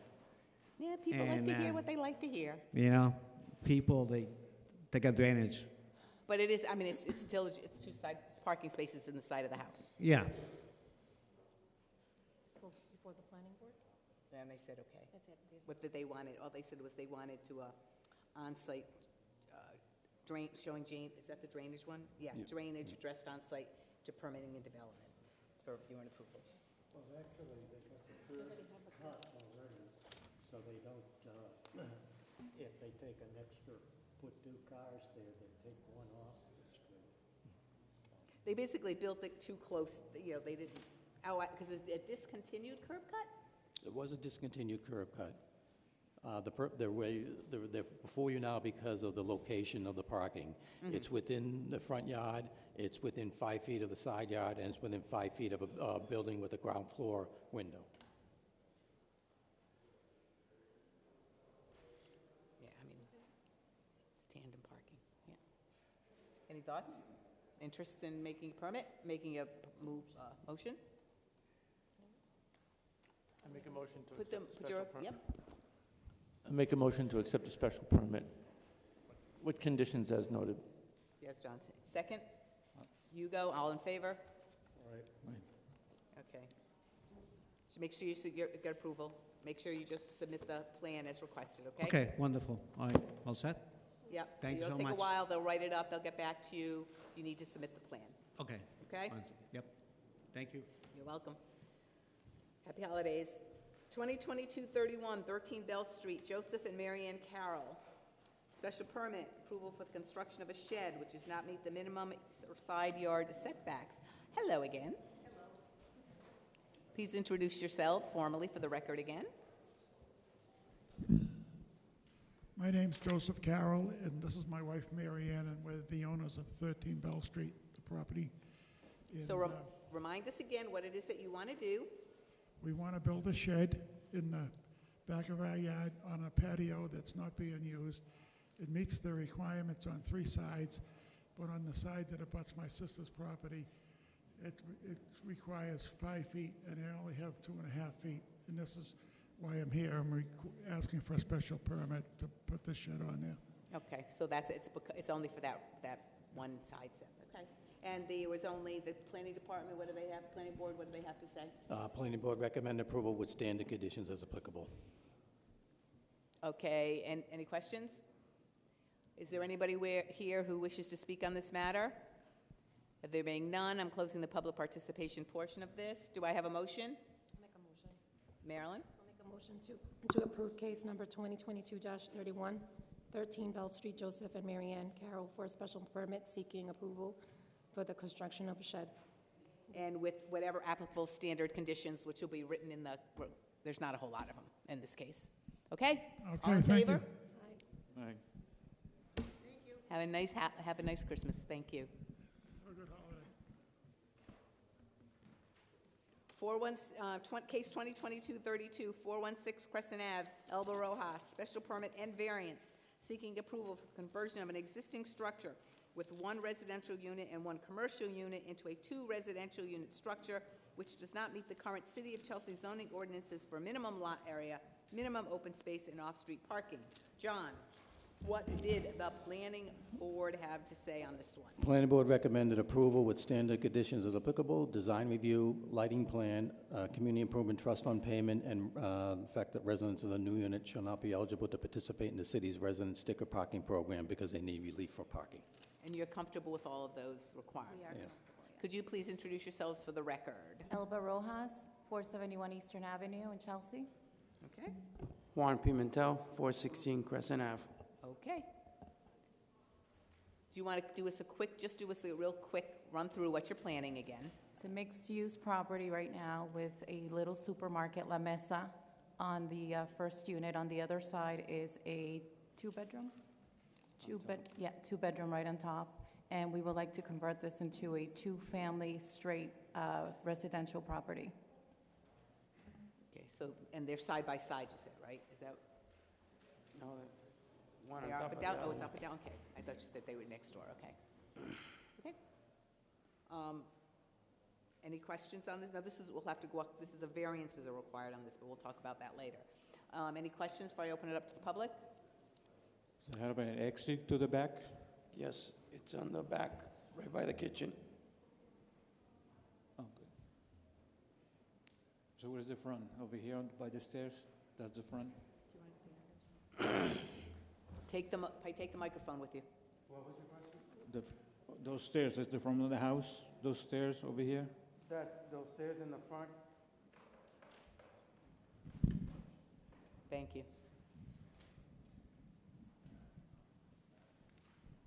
These stairs are in the front are the ones to go to the second apartment up top where I live. And this is the exit for the second. Yeah, this is the second mean egress. This is the first mean egress for the proposal apartment. This is a door to go upstairs to the unit upstairs. Okay. And this one here, you said by the window is the front? This one? Yeah, yeah. This is the door. This is the current door. If we go to the current plans, yeah, this is the door to go in. This is that door right here. Okay. And the deck is, this is the proposal. If you go to the current plans, that's that door that we were talking about, and the second means egress is over here, which is not changing. So all the doors are staying intact. Okay. Okay. Yep. Any other questions? Okay, I'm going to open this up to the public. Is there anyone who wishes to speak on this? There being none, I'm closing the public participation portion of the hearing. Now, you're looking for a variance. John, remind us again what the variance is for. Minimum lot area, minimum lot area, I think, but Minimum lot area, minimum open space, and minimum lot area per dwelling unit. and as a reminder, you're not making any changes to the structure, right? No. You're just, all right. That's important as we go through this. Okay, so you have to answer each one of these. You're looking for a variance, which means there are 4 requirements you have to meet, and you have to meet all of them, okay? So I'm going to go through the first one, and you tell me why you need that based on this. The variance is sought because of soil conditions, shape or topography of such land or structure, and especially affecting such land or structures, but not affecting generally the zoning district in which it is located. Now remember the question I just asked you, which is you're not making any structural changes, correct? Correct. So, sounds to me like you're not making any structural changes, so that's the shape of the building, you're not,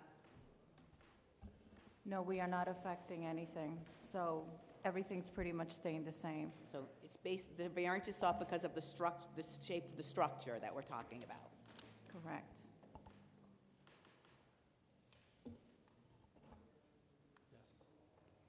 A literal enforcement of the provisions of this chapter would involve a substantial hardship, financial or otherwise, to the petitioner or applicant. No. No, it has to be yes, or else you're not I'm getting sorry. this. Yes, that is. Tell us how. Well, he's going to be able to get more rental income. Right now, he's receiving very minimal rental income because, sometimes she pays, sometimes she doesn't. There's a whole lot of trash. It's involving a lot of issues right now. So in regards to the finances and the quietness, it's going to be a complete benefit. So you're basically saying that it's not financially feasible for you to not have an apartment down there. You need an apartment down there financially. Is that what you're saying? Yes, Yes. yes, in reference to the value of the property as well. Okay. Arthur? Desirable relief may be granted without substantial detriment to the public good. Yes. Yes. How? Because you're providing additional living space for the community? Providing, yep. Providing a unit for the community, which right now rental, as you know, is very scarce, especially in the city of Chelsea. Okay, so it's a good thing, is It's what a you're good saying. thing. A desirable relief may be granted without nullifying or substantially derogating from the intent or the purpose of this chapter. The chapter is to provide housing, what part of the, I guess basically, well, desirable relief may be granted without nullifying or substantially derogating from the intent or purpose of this chapter. The chapter intends for there to be appropriate housing. Exactly. Yes. Okay, you got some yes with some help. Okay, so that being said, do I have a motion on this? Joe wants to make a motion. Oh, Joe, I'm sorry. Excuse me. I make a motion that case number 2022-32, 416 Crescent Ave, be approved as approved based on the standard conditions as applicable. And as well as the articulated ones of design review, lighting plan, community improvement and trust fund, and the resident sticker issues. Yes. The ones that articulated earlier by the plan. Right. Do I have a Correct. second? Second by Marilyn, all in favor? Aye. Okay, couple of weeks, you got it. Thank you. Happy holidays, make sure you follow all the rules.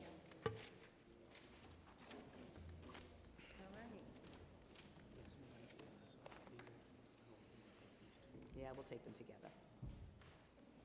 Joan, you're on now. Joan, you're back on the record.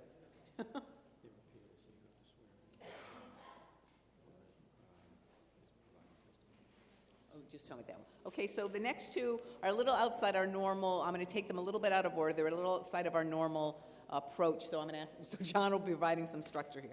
I'm going to take 2022-33, which is 305 Eastern Ave, Glipdall, Inc., and 2022-37, which is also 305 Eastern Ave, which is called Select Parking, Inc. So these are both appeal. The first one is an appeal seeking a reversal of an August 25th, 2022 cease and desist order for operation of an illegal park and fly facility. And the second is an appeal seeking a determination by the board as to whether the basis of the order is correct relative to the October 11th, 22 cease and desist order for operation of an illegal park and fly facility. Since this makes no sense to me, I'd like you to please explain what we're here doing. Sure. Good evening, Madam Chair, and through to the members of the board. My name is Richard Linz. I'm an attorney with a business address of 245 Sumner Street in East Boston on behalf of Select Parking, Inc.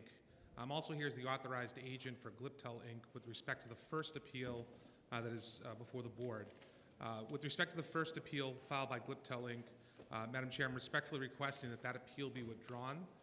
The basis for that is that the cease and desist order that was originally issued, we argue was issued in error to Gliptel, Inc., and should have been issued to the actual owner of the property. A subsequent cease and desist order was ultimately issued to the owner of the property, and we are now appearing on behalf of that tenant, which is Select Parking, Inc. So with respect to the first case, we're respectfully requesting withdrawal, and we will proceed on the second case. Do we have to vote on the withdrawal? Okay. So do we have a motion to allow the withdrawal made by Hugo, seconded by Joe? All in favor? Okay, withdrawn. Now you're on to the next. Great, thank you. And with respect to the second matter that's filed by Select Parking, Inc., as you indicated, this is a little bit a different type of hearing. We're not here for a variance or for a special permit. We're before the board in its capacity under Section 8 of Chapter 40A, which is in its appellate capacity, if you will.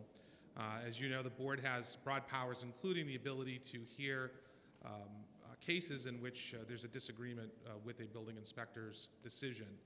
And in this case, the inspector has cited the property owner at 305 Eastern Ave with respect to operating an illegal park and fly. With respect to that portion of the hearing, or at least that part of the hearing, I'm not sure if Mr. McAteer is present. I don't see him. So I would expect that when a cease and desist order is presented and issued to a property owner, and we request that the board interpret or determine whether that order has been issued correctly. Typically, my experience is that the person issuing the order is able to provide some background or some evidence that supports the order itself. Our position is that we are not in violation as alleged, and the specific violation I would put into the record, and I have provided it to the board, specifically states that it has come to the attention of the Department of Inspectional Services that the above referenced premise is being occupied as an illegal park and fly facility without the benefit of an occupancy permit issued from this department. Pursuant to Section 34-209B1 of the revised ordinance of the City of Chelsea, entitled Occupancy Permit, which states that no premises, building, structure, or land shall be occupied, used, or changed in use, or used in the conduct of any business without an occupancy permit in the name of said business.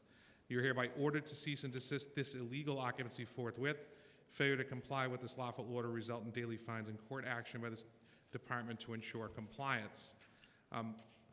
With respect to what is before the board this evening, it's the four corners of that cease and desist order. We're not here to say whether or not a park and fly or any operation deserves an occupancy permit. That is a separate, entirely different process. Here, it's whether or not the order is correct or not. Just by way of brief background, my client, Select Parking, Inc., does maintain a tenancy at the premises. I can state clearly on behalf of my client there is not a park and fly operation as that term may be defined in the Chelsea zoning ordinance. With respect to the operation, I can explain to the board that there is the temporary storage of vehicles on the site. There is no signage on the site. There is no address associated with the site where the general public is invited to come park its car and then travel via another mode of transportation. There are no rental or vehicles for hire stored on the site. These are simply vehicles that are parked at another location and temporarily moved to this site and then returned to the owner at their request. And I know that sounds a little bit technical, Madam Chair, but I think it's important for purposes of this hearing and the fact that Mr. McAteer is not here to state in support of what his position is with respect to the cease and desist. And therefore, we're asking respectfully that this board overturn the cease and desist order based upon the fact that there's not ample evidence as to what the basis of the cease and desist is.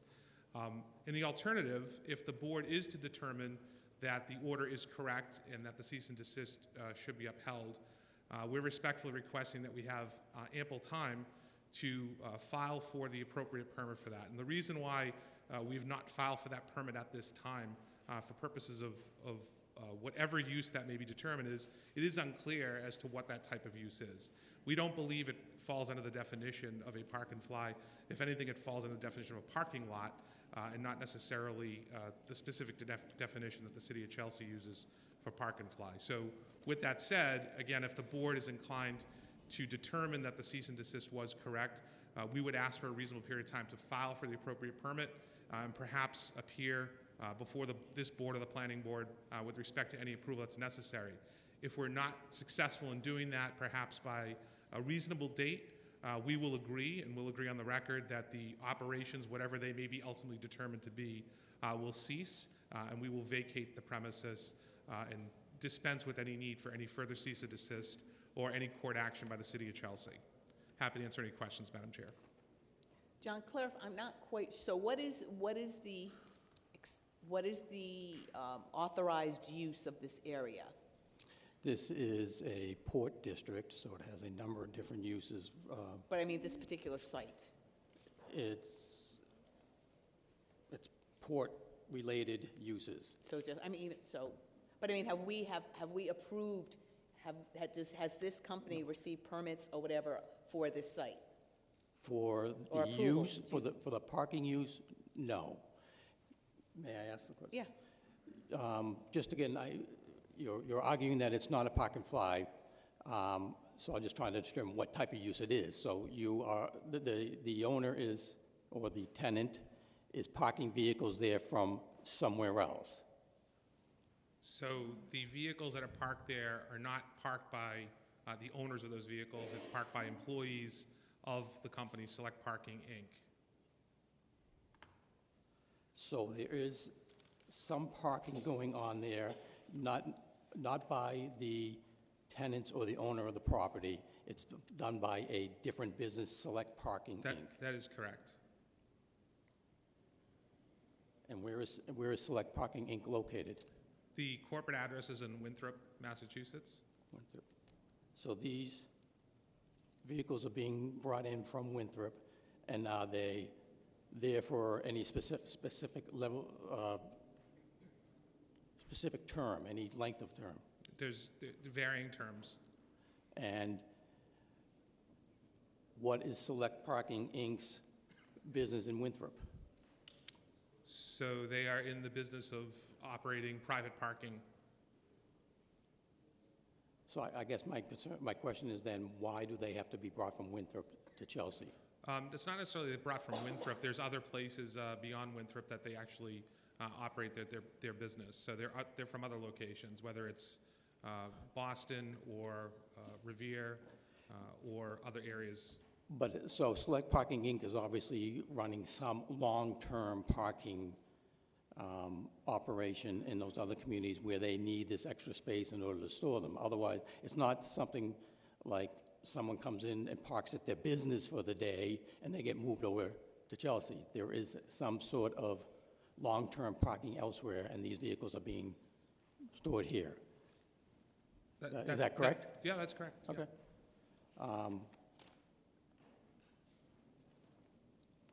And where are those other, for what purpose are they parking long-term on the other?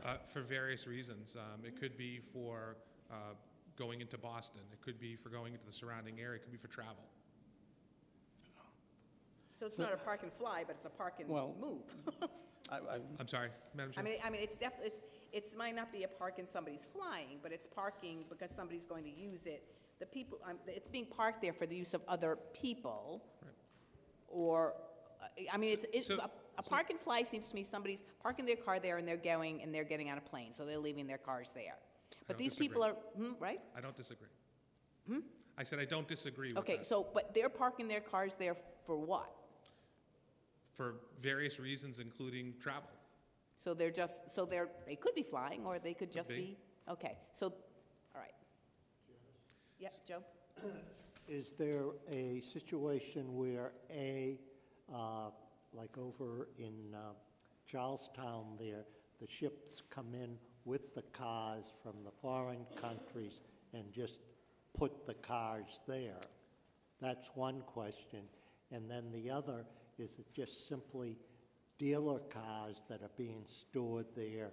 And because nowadays there are these mega dealerships and they don't have enough room, but they want to have the inventory and they park them there. Are those any of the applicants? Yeah, not that I'm aware of. I don't believe any of the vehicles that are parked at Eastern Ave are either corporately or unregistered vehicles. These are all privately owned vehicles that go to a certain location, not Eastern Ave. They pay whatever fee they pay, and their vehicle is parked there. There are often times where those vehicles will then be moved to other locations, including Eastern Ave. Okay. But nobody goes to Eastern Ave to park their vehicle, to pay. There's no signage. There's no, if you went on Google and try to go there because you wanted to park your car, that's not something that would be available to you. You don't have to be redundant. Okay, so so this is what I'm unclear about. Remind me of this again. So if we find that this is an appropriate cease and desist, what is it that you're asking for as relief? So If we agree that it was a legit cease and desist and that we support the cease and desist, What is it that you're asking for? So at that point, you've made a determination that the inspector is correct in determining what the use is, or that illegal use is, which then gives us the ability to understand if we're going to proceed, what the specific permit that we would apply for, whether it's parking lot or park and fly. And that's been something I've been attempting to speak to Mr. McAteer about, including the original complaint, or original cease and desist as well, in trying to get that dismissed. So our understanding is that it's unclear. We take the position it's not a park and fly, it's a parking lot. If the determination of this board is that the cease and desist was appropriate, you are in essence determining that this is a park and fly. I reserve my right to object to that because I don't think Mr. McAteer is here to provide any supporting evidence of that. However, if you were to go ahead and make that determination, we would then respectfully ask to have a reasonable period of time to file for our permit. If that requires us to then proceed either... And in having that reasonable time, you mean that would be a time that it wouldn't be fined, or is that... Well, that's the board's decision. The board has the authority under 40A to make such orders in this type of case as the board deems appropriate and within its purview and jurisdiction. We would ask that any fines be stayed until such time as we can either file for that permit and seek whatever appropriate relief there is, or we pick a drop-dead date that says, as of that date, if we've not taken any of those steps, we have to vacate the premises, no further use of the premises for what the alleged violation is. Okay, so John, all right, go ahead. So there is some parking facility being done on the site, and according to the zoning ordinance,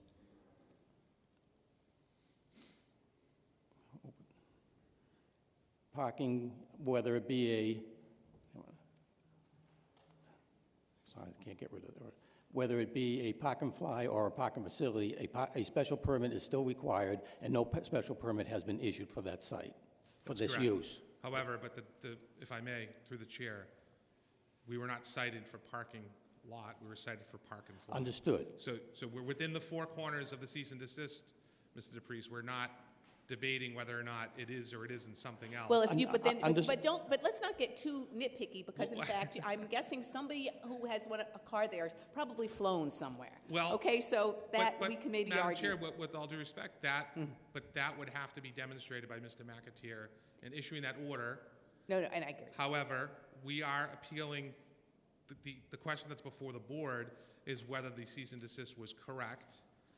John, I don't think the evidence is accurate before the board that it is a park and fly. I guess my concern here is we don't have Mr. McAteer's in front of us. I agree. One of the options you have is to continue this hearing till your next meeting so that Mr. McAteer can be here. Yeah, I mean, because I would like to hear why he chose Yes. that. And I was going to ask you if that's something that, because I'm not comfortable, I'm not comfortable disagreeing with him when he's not here to defend himself, nor am I comfortable unfairly penalizing your client when he's not here to talk about it. So that's my feeling, people. Are you comfortable asking that this come to us in January? Yes. Joan? Okay, so do we can just make a motion? Can we have a motion continue? Is there a particular date, man? I just want to make sure I'm available. January 10th. January 10th. Do I have a motion to move this to January 10th? Can I just ask you two questions? Sure. Is there another date in January? I apologize. January 10th. Only January 10th? Only, that's it. Unless you want to go to February.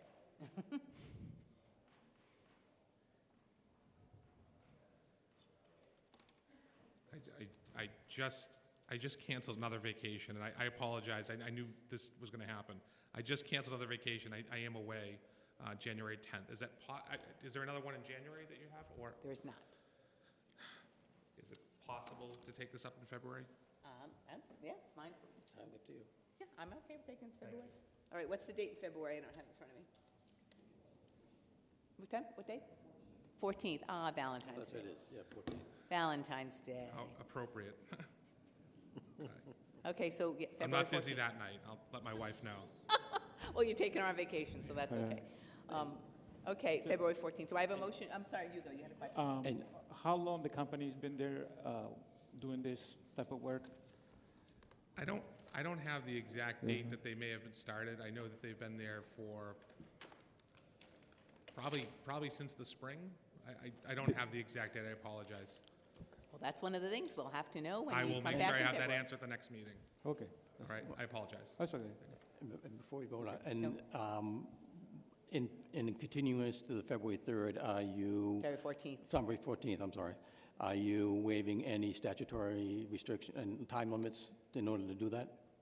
So we're on a public meeting is open, you have 90 days to make your decision? Yeah, so any of the time in between now and February 14th, if you need me to put it in writing, will not count towards the statutory requirement for this board to make a decision.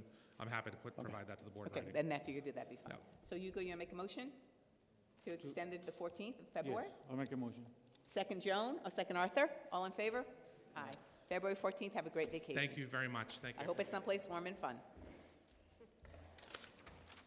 Okay, now we have a whole set of new hearings that we're going to be talking about today. We'll be listening to these today, but none of them will be having decisions made because they're all for special permits, which means they'll all be going to the planning board on the 20th of December, and back here on January 10th. So I just want to make sure that people are aware of that. We'll be hearing them. The public participation portion will stay open until January. So the next case in front of us is 2022-34, 260-270 2nd Street, DMS Trinity LLC, for a special permit seeking approval to renovate an existing first-floor tenant space, proposing a retail marijuana facility, which per City of Chelsea zoning ordinance requires a special permit from the City of Chelsea Zoning Board of Appeals. So make sure, again, talk into your microphones, introduce yourselves, and tell us what it is you're proposing.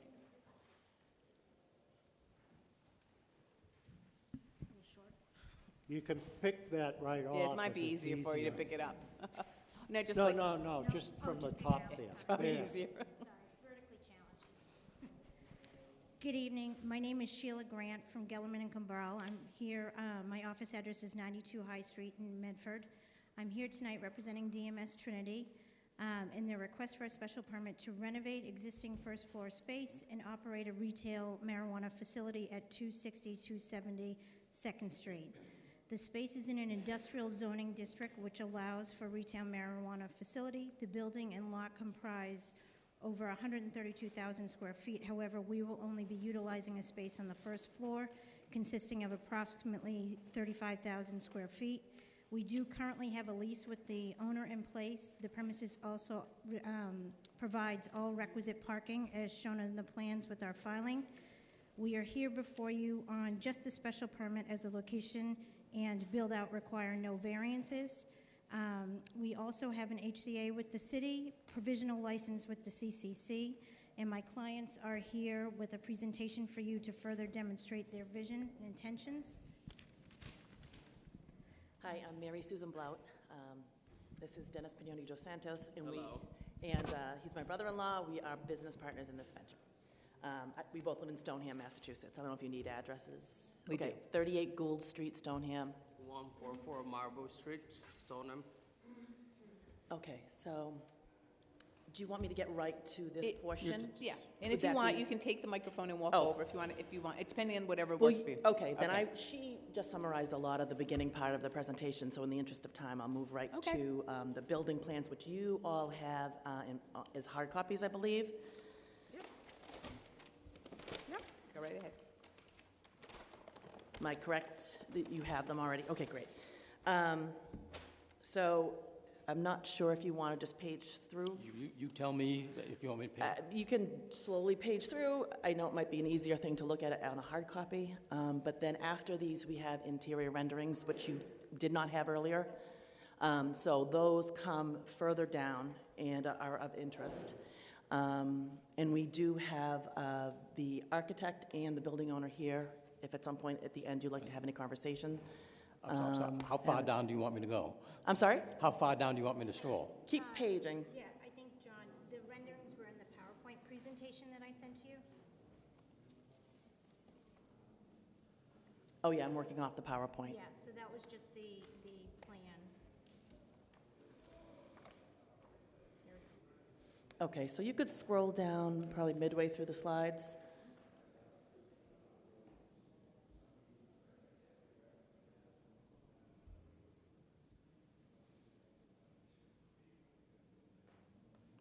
Tell me when to stop.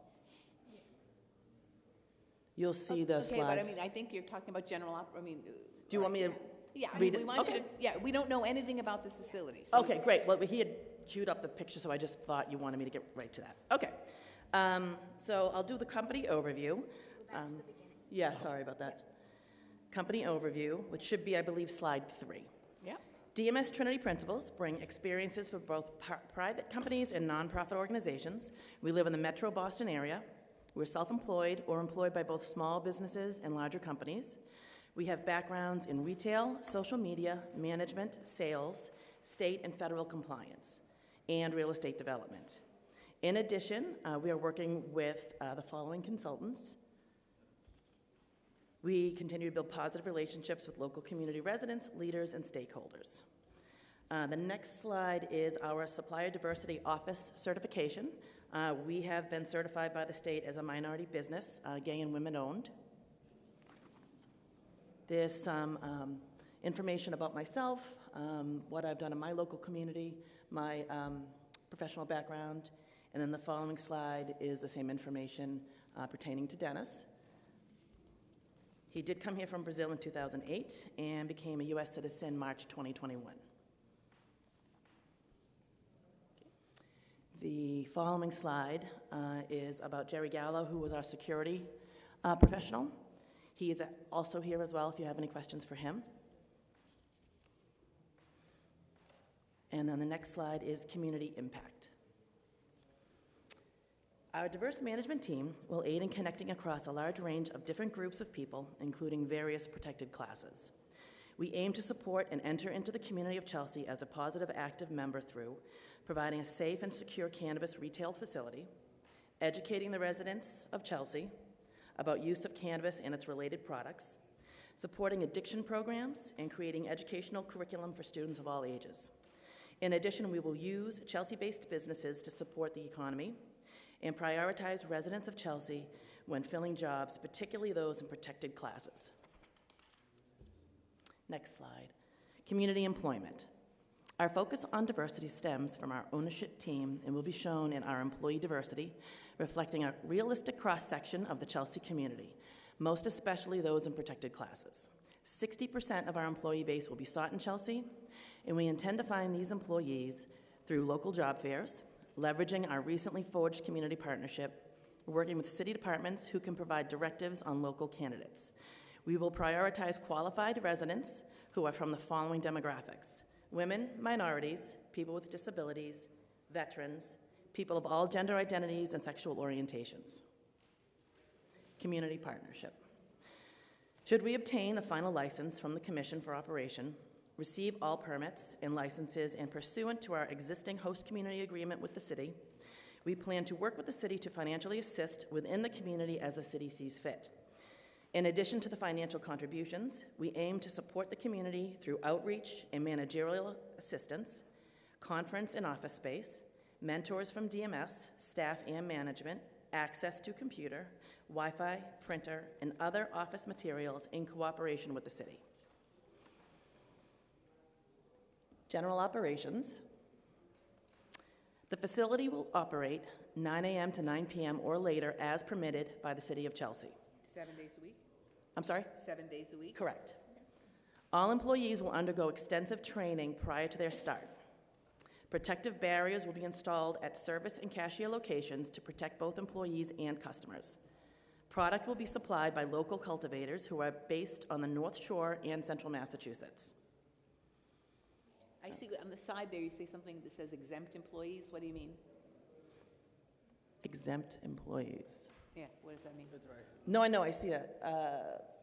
I'm not sure what the word exempt is there for. The amount of employees we will have is what's there, and then the breakdown of their positions is at the bottom, and their hourly information. Salaried. I think Oh, that you mean means salaried Okay. employees. And how many total employees are you talking about? 40. 40? Okay. Yes. Not at the same time, so. No, I'm just, yeah, okay. It's just kind of unclear what, I'm not sure Right. what that chart tells me, but that's okay. All right, go ahead. Okay, so the next slide is, this is where the beginning of the pages that you already have is print out. So you could scroll forward. No, but walk us, yeah, okay, go ahead. So, Walk us through. okay. I just don't want to be too redundant. So this is a long set of slides. That is everything that you guys already have. And then when we get to the end of these drawings, you'll see the interior renderings that you don't have currently that are here in this PowerPoint. But I think you might want to show them where in the building it's located. Yeah, I was gonna say, don't go through, this is a public hearing. Even though we've seen this, you have to make an assumption that nobody has seen it, and you have to walk us through it. There are people here who may want to comment, and they have to know. Sure. And Thank they you. haven't had this opportunity. So walk us through what we're looking at. So this is the building itself, and this is where we'll be located, and then this will be the delivery area and the parking up the side of this road. So it's the first floor on the right-hand side, and there's an entrance from Second Street right here. And how many parking spaces are we talking about? I believe we have 16. Dedicated, and then there's a potential to share with the other retail businesses in the area because they're busier during our off-peak times. So we've had discussions about that too. Within our lease, it is also a requirement that the landlord will give us as many parking spaces as we need, as the city deems we need. How many you say parking spaces? 16? Minimum. Minimum, yes. I guess they're saying 16 that are allocated to that area, but they could negotiate additional ones. Correct. Okay. Exactly. Because That what I here heard? in the paper says 14. Oh, I apologize. It's 14. I misspoke. 14? Yes, that's That 14. included to handicap spaces? or- Correct. Yeah. Yep. They're including those 14 spaces? Yes. Okay, just make sure because that would get me confused. It says 16. They definitely are, and it's designated actually on the site plan. On your site plan, on your copy, you'll see the handicap designated spot right there. I have no idea what you just said. You'll see the handicap designated spot is right there. It is designated on the site plan. And that's one of the 14. Correct. Okay.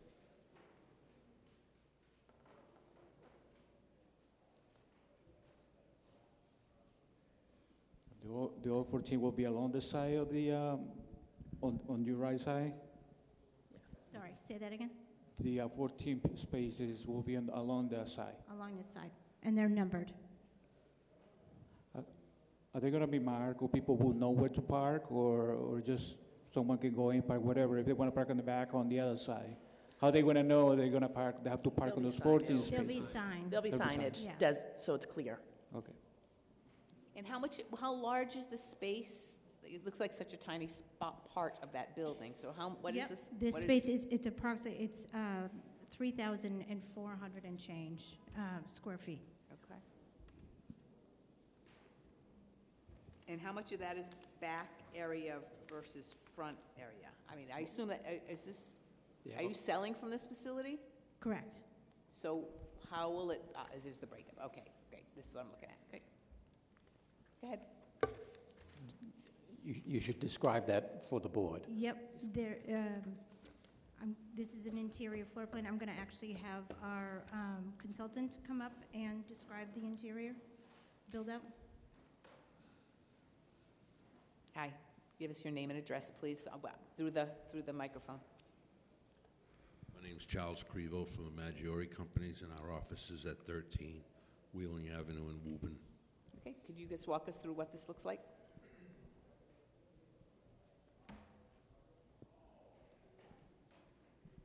This is the existing entrance where the patrons would come in.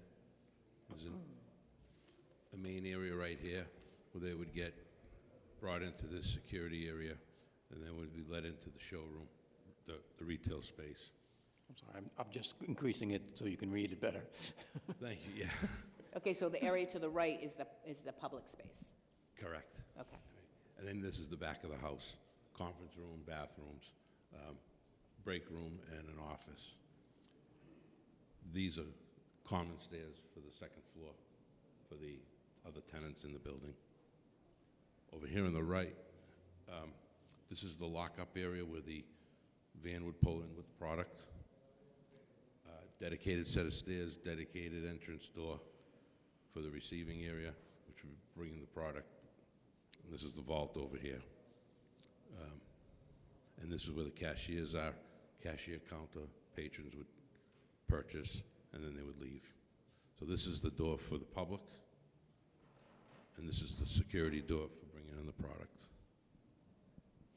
We've had some situations in the past where, I want to make sure, how clearly separated are the area going up to the second floor that's not affiliated with this site?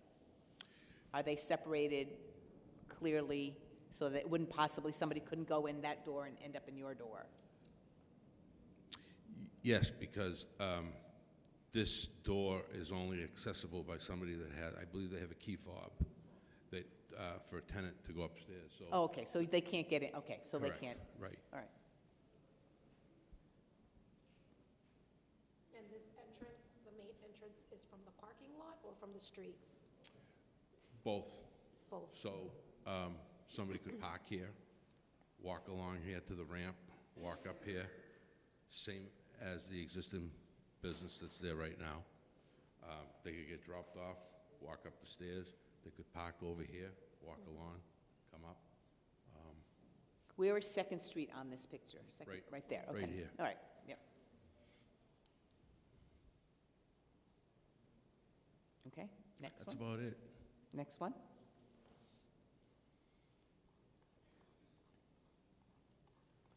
Sorry. You Sorry, can you? need to. Oh, I'm sorry, I can do it here. There we go. Ah.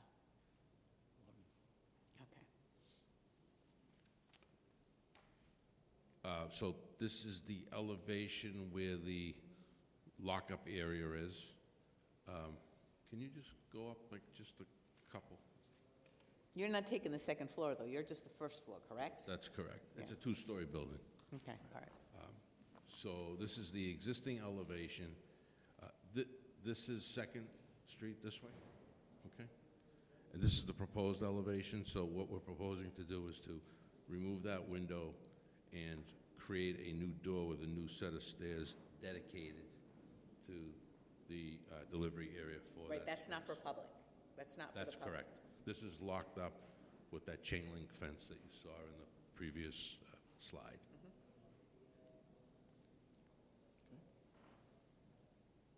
This building continues. I'm sorry. Now you get into the details of the windows, which I don't. Yeah, I don't care about, we don't care about the windows, that's fine. I don't care about the windows. Does anybody care about the windows? No, okay. Proposing to make modifications to the existing sprinkler system, providing code-compliant bathrooms. What I'm looking for is the security plan. That's on the PowerPoint, right? Not today, but we have Jerry Gallo here to address any questions related to that.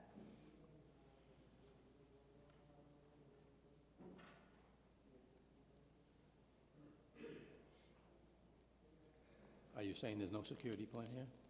Oh, this looks like it with the cameras. Oh, we have a separate couple of slides that we omitted for time, but this, yeah, okay. Do you want Jerry to come up and maybe address some of this? Yeah, this security's not my forte, Okay. other than locking my front door That's at night. great, have a team. This is the electrical drawing, though, that shows the bird's eye view of where the camera locations are. Can you use the microphone and introduce yourself, please?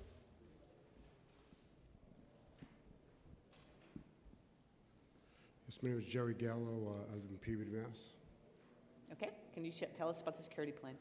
Okay.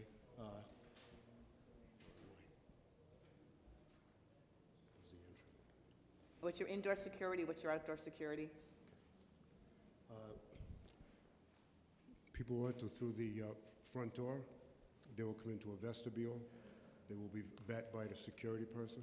They will be then led into like a vestibule area that is secured, both doors locked.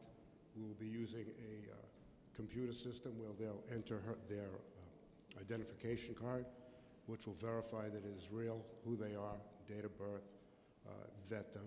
Then they will, excuse me, then they will be led into the, from the security room to the commercial establishment where they sell the marijuana. And are there outside lighting? What's the outside? Yeah, we're going to have outside security cameras, lighting, signage.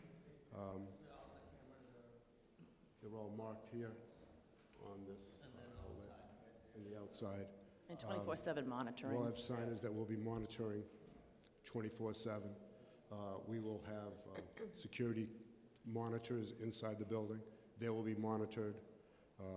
They will be secured, and that's how it's going to go. How many security people will be in the facility at one time? I don't think we've established that yet, how many will be at one time. I know for sure our guys, all retired and current police officers that I hire, they will be in that security area, vetting the people in and out. But at least one, obviously. At least one. At least one. At least Yes. one. It's required. Have you submitted this to the police department? Yes, I did, actually, and the specific security plan that he put together for us, I did send. I have copies of the email correspondence. I corresponded with the fire department and the DPW as well. I have the email correspondence, but also we're happy to submit an additional documentation that you need with respect to the security plan. The security plan has been submitted to the CCC as well and been approved. You want copies of all that, John? Yes, Yeah, please. absolutely. What the signage is gonna be in the building? Where are you gonna put the signage? The signage. In terms of the security signage? No, all the, Well, we have, yeah, that would go back to the interior renderings that I was mentioning earlier. You'll see the signage inside. Is it a PowerPoint? It's in the PowerPoint. Yeah, that's the PDF that he has. This is the PowerPoint. Is it? I don't think it's going to be in this PDF. Oh, okay, all right. So it's after all of. It's after these exteriors.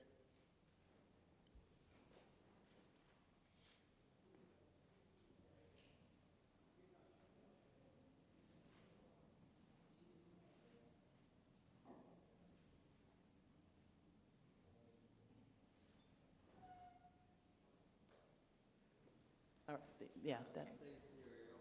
And there's about 6 or 7 of these renderings as you scroll.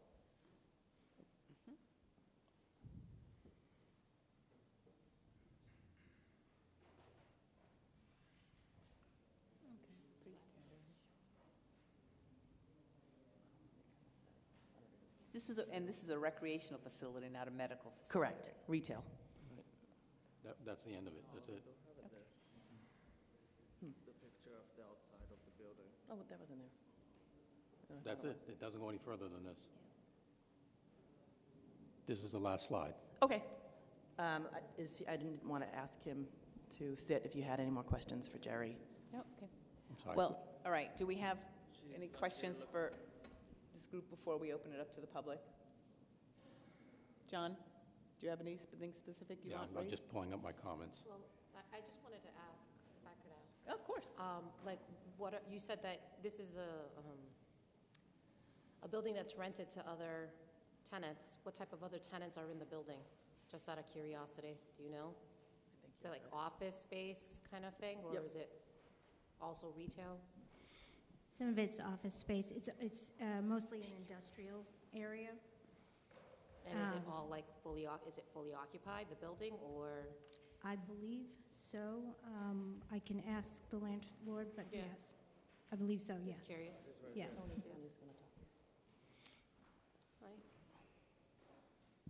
Hi, I'm the owner of the building.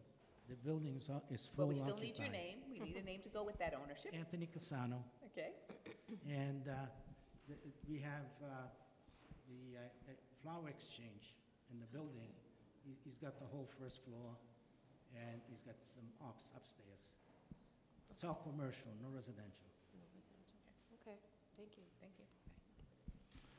So my questions that were in the report are, please provide a signage plan for board review, and that's exterior sign. Proposed exterior lighting, and all lighting should be dark sky compliant. And the traffic impact assessment indicates that there'll be some incentives for employees, but was- it doesn't indicate what those incentives are. That was submitted, the traffic. The traffic was submitted with the filing. Right, but the traffic impact assessment itself says it'll provide incentives to employees to minimize the traffic, but doesn't say what the incentives Oh, are. my apologies. I can update that. Okay. And the board, the traffic impact assessment also indicates that there'll be TDM measures. They should be implemented at the petitioner's expense. And you already indicated what the proposed operating hours, and you already indicated the police have reviewed it.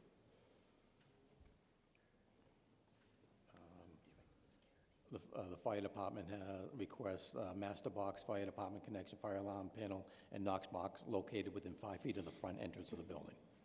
Okay. That's it. Okay. So this is not, we're not going to be deciding on this today. I'm going to open it up to the public. You have to go before the planning board on the 20th of December and back here on the 10th of January. Got those dates? 12/20, planning board, 1/10 here. Is there anybody here? Again, this will not be your only opportunity to speak on this. This is being continued till January. Is there anybody who wishes to speak on this matter? Okay, there being none, we will see you next month. Remember, One more question. You, of course.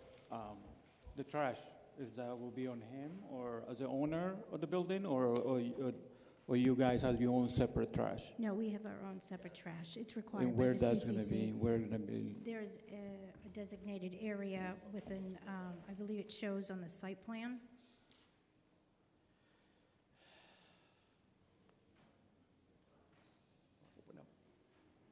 But we will be responsible for the trash.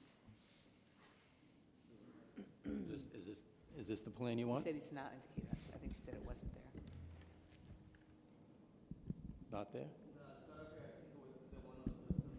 One on the PowerPoint?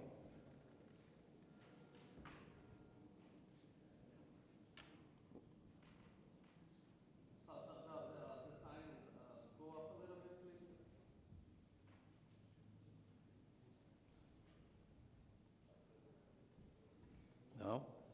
No, it would be within the slides after, yeah. Here? It's on the site plan, which is one up, I believe. Is this the plan sheet you want? I can increase the size of it. I think that's just the interior. No, they've got to be the ones that has the park. Charlie might want to address this. I would have him.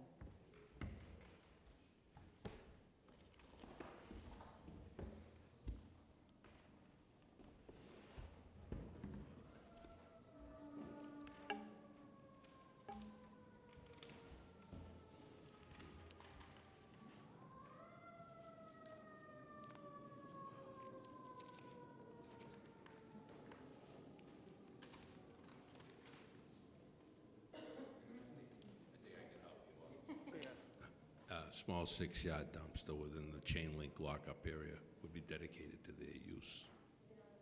It's not on Just the show us where it is. It's not on the plan. At some point. That's what make me prepared to show where it is at the next meeting, so.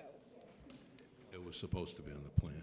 Okay, so why don't you clarify that, and so we can know that. Okay, we'll see you next month, again, January 20th here, same place, planning board. Okay, thank you. You're welcome. No, so December 20th, correct? December 20th for the planning board, Okay. January 10th for us. Thank you. Can we take a 5-minute break? Sure, 5 minute, we're taking a 5-minute break.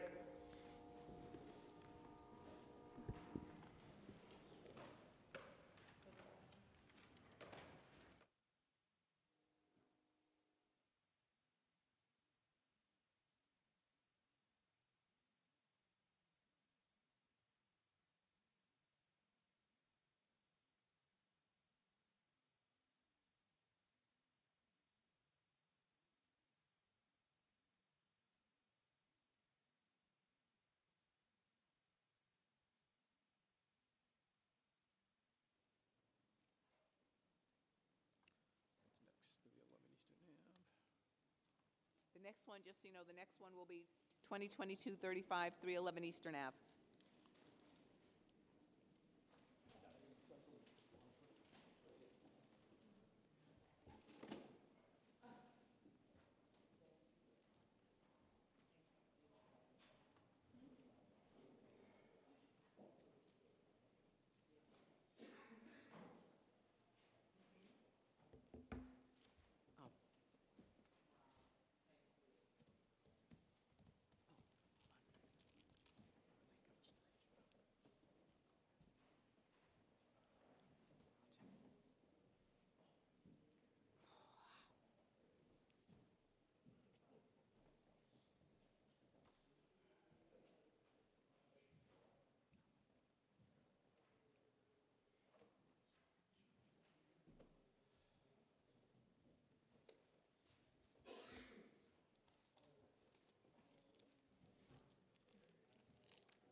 Go for it.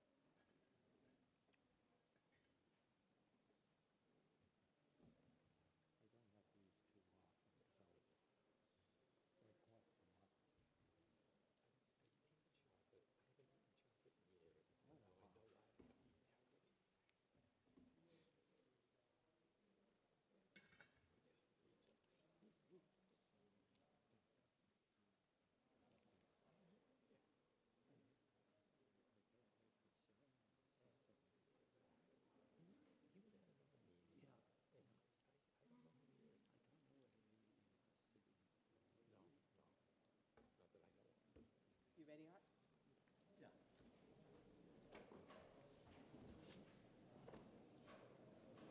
Okay, we're back. We're back. 2022-35, 311 Eastern Ave, Steve McDonough, for a special permit seeking approval to relocate a personal training gym at the current location to another section of the property, which per City of Chelsea zoning ordinance requires a special permit from the City of Chelsea Zoning Board of Appeals, as well as compliance with the off-street parking requirements of the zoning ordinance. And again, we will not be deciding this today. You will need to go before the planning board on the 20th of December and back here on January 10th. Okay? So tell us introduce yourself, please, and introduce us to your proposal. Hello, everyone. Stephen McDonough. Pretty simple. Your address, please. 311 Eastern Ave Thank in you. Chelsea, Mass. Pretty simple. We've had a gym in 311 Eastern Ave for about 7 years now. So we're just moving from one side of the building to the other side. That's all.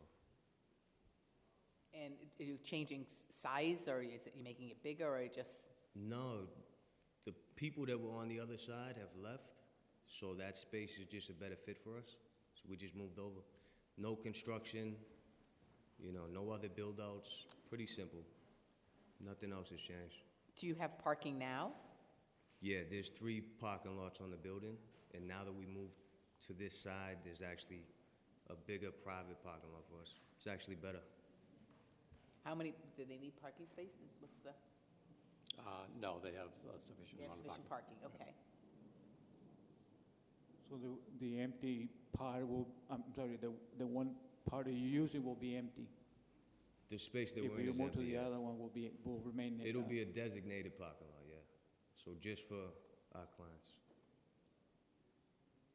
So basically, you're just taking the same business Yes. and you're moving it from one side of the building to the other side of the building. Yeah. You're not that's- making any changes, you're not adding Nothing. any employees, you're not making it larger, you're just moving it. Yeah, pretty basic. What's No gonna happen? build-out. What's gonna happen to the part that you're now when you move to the other one? Will stay. You will still use it, or will be empty? No, we're not gonna use it anymore. You're not gonna use it. The space that became vacant is just a better fit for us, so we worked out a So deal. you're a tenant, you're a tenant. We're a tenant, Okay, yeah. right. Yeah. So you're gonna use the parking space where the big trucks been parked? Yeah, I don't know if you guys have the paperwork that I submitted, but there's a picture of the lot. It faces 311 Eastern Ave towards the car wash. I don't know if you're familiar with Yeah, the yeah. building. But that triangular parking lot will be isolated for us. So what you're saying, and John, what they're There we saying, go. they're needed because the way that they built this, they actually built the parking spaces within Side yards side yard and within, setbacks, so, and front. which is not what they've done, it's what the owner has done. Correct. Okay. But they also need a special permit for the use. For the use? So a special permit was granted for this site for a specific portion of the building. They're moving it, so now the special permit has to be assigned for that site. So they need a special permit use. To basically move 50 feet. Right. So when we first moved in, we did go through this process, like 6 years ago or so, but it was for the other half of the building. Okay. I was unaware that we would have to do it again, but, So you're just gonna move, okay. Any Yeah. questions? Is there anyone in the public who wishes to speak on this? I'm not gonna close the public portion of this. Come back here to the planning board on the 20th, next week, the 20, Okay. oh my God, next week, 12/20, and back here in front of us again on January 10th, okay? 12/20 and January 10th. 12/20 for the planning board and January 10th back to us, Okay. okay? And that's it. That hopefully depends on what happens. Thank you very much. Happy holidays. 2022-36, 6971 Spencer Ave, Z-Paul Development, for special permit and variance seeking approval to demolish the existing two-family structure and for construction of a 15-dwelling unit structure which does not meet the City of Chelsea zoning ordinance for maximum density, off-street parking, minimum lot size, and minimum open space. If I may, Madam Chairman, members of the board, Anthony Rossi on behalf of the petitioner. John, is there any way you can put the, He's getting it. Did you want the civil drawings, or do you want the other, the ones you sent me? yeah, the one I sent you. Essentially, my client is looking to take this property down and build a 15-unit new construction building. Mario Zapage of Zapage Development, he's sitting in the first row. He's done other projects that come before this board on Spencer Ave, and he's worked with the city. I had many conversations with John regarding this site and this project. He could do 12 units by right, but due to the acquisition, and this is in a floodplain, so in order to maximize the density and to do what he needs to do to make this work, because we're also going to give 4 of these units as affordable housing, more than the requirement, back to the city for affordable. Out of the 15, of which will be, the mixture of this is 11 one-bedroom units and 4 two-bedroom units. So the mixture for the affordable will be throughout the building. John, what would be the requirement for affordable if they had just 12 units? It would be 3. 3, okay. So you're asking for 3 additional units and one of those which will be affordable? Correct. Okay. And that 4th unit would be, and I wrote a letter to John and the board to reflect what I'm stating, so it's in the application. The 4th unit would still count as inclusionary, and that would be based on 80% AMI, and it would still count as an inclusionary unit. And that would probably be a 2-bedroom unit, and we can identify that before the planning board and also the ZBA. The amount of, basically the relief that's being sought, everything else is built within the setbacks. The frontage is 40 feet requirement. We have 100 feet. FAR is 1.0. We're under the 1.0. We didn't even maximize it. Height is 36 feet. It's 32 feet that's being proposed. The rear yard setback, 20 feet, 30 feet we're proposing. Lot coverage is 40%, and we're providing 33%. And minimal open space is the only other relief that's being sought for green space. It's a 150 square feet requirement and 113 square feet. We could do roof deck to do that, but after speaking with the planning department, it made more sense not to have a roof deck. To satisfy the open space, it might be better just to keep it to the 113 square feet of space than have roof decks in that neighborhood, because people sort of frown upon that in that neighborhood. So that's how that came about. As far as the plans are concerned, the plans are accurate on detail. Like I stated, it'll be 11 one-bedrooms and 4 two-bedrooms. And the only thing that I want to state that the architect, I don't have the current, and we'll update it, but it shows a sub-basement with an elevator in it, but there won't be a sub-basement. There's no basement. It's at ground and no elevator. This is in a floodplain, so the project had to be designed around a floodplain elevation. So you can't have mechanicals or elevator in the basement. So there's no basement. It's going to be at grade. And I'll update those plans to the planning board and also before the ZBA prior to the next meeting. Essentially, everything else is compliant. It'll provide special permit relief will be required for parking because only 15 parking spaces provided, and I believe 30 are required under the zoning. But say that again? 30 should be required under the zoning, and 15 parking spaces are being provided, 1 per unit, which is essentially why most of these units are one-bedroom units. And my client is quite familiar. He has multiple bedroom units on Spencer Ave, and those units really have 1 parking space per unit. So he feels comfortable with this type of project. And he does luxury buildings in the area, and he does it on Spencer Ave, and he still owns those properties on Spencer Ave. That's essentially, the gist of what the project entails. And I do want to note that trash will be in the building. So in the plan on the corner left part of the building, you'll see, if I may approach, this area here is a trash room, and it exits from the outside and also inside the building. So the tenants would put the trash inside the building, and then they do private management, and they would take the trash out on trash days outside the building. So it's never going to be off-site. It's always going to be inside the building. And they're actually looking also for a bike area, for bike storage in the building or outside the building. That's one of the things they're looking at now. They were trying to use the lower area for the basement to do sort of a bike rack, but you can't have anything underground for that. And that's essentially the project, and I'll certainly hear any of the board's comments.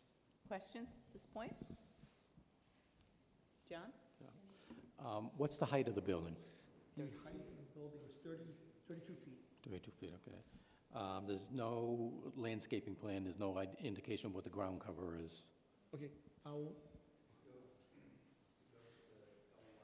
if you go Please to L1. Introduce yourself, please, and use the Oh, yes, microphone. David, can you just announce yourself to the board? Hello, everybody. David Barsky, architect for this project. We have not developed a landscaping plan in detail, but we would be happy to do so and include it. Yes, you should. We will. I'd be happy to have you do that. I'd also like a detail of the proposed new curb. I just want to make sure that the back of the sidewalk is level, you're not stepping down or ramping down to the level of the street. You keep your sidewalk. I got that comment, John. I had it done with the civil engineer, Rick Salvo, and we're going to have the planning board with the elevation and the landscape. And details of any exterior lighting.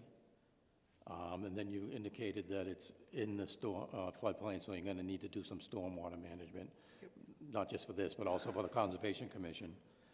On this side, you should have a good opaque fence, because there's a dwelling here, and any cars parking here will shine onto it, so there should be a solid. Yeah, we'll show all those details.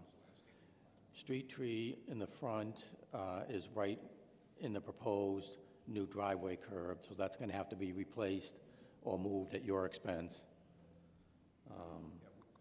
We were proposing to add the tree in the back.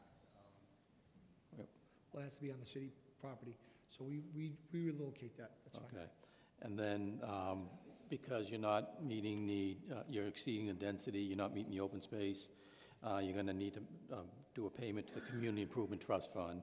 And then, since you're also getting relief from parking, none of the tenants are going to be eligible to participate in on-street parking. Yep. And the fire department would like to see a master box, fire department connection, fire alarm panel, and Knox box located within 5 feet of the entrance of the building. Okay? Yes, thank you. Those are my comments. Thank you. I'm going to open this up to the public. Is there anybody who wishes to speak on this matter? Please introduce yourself for the record.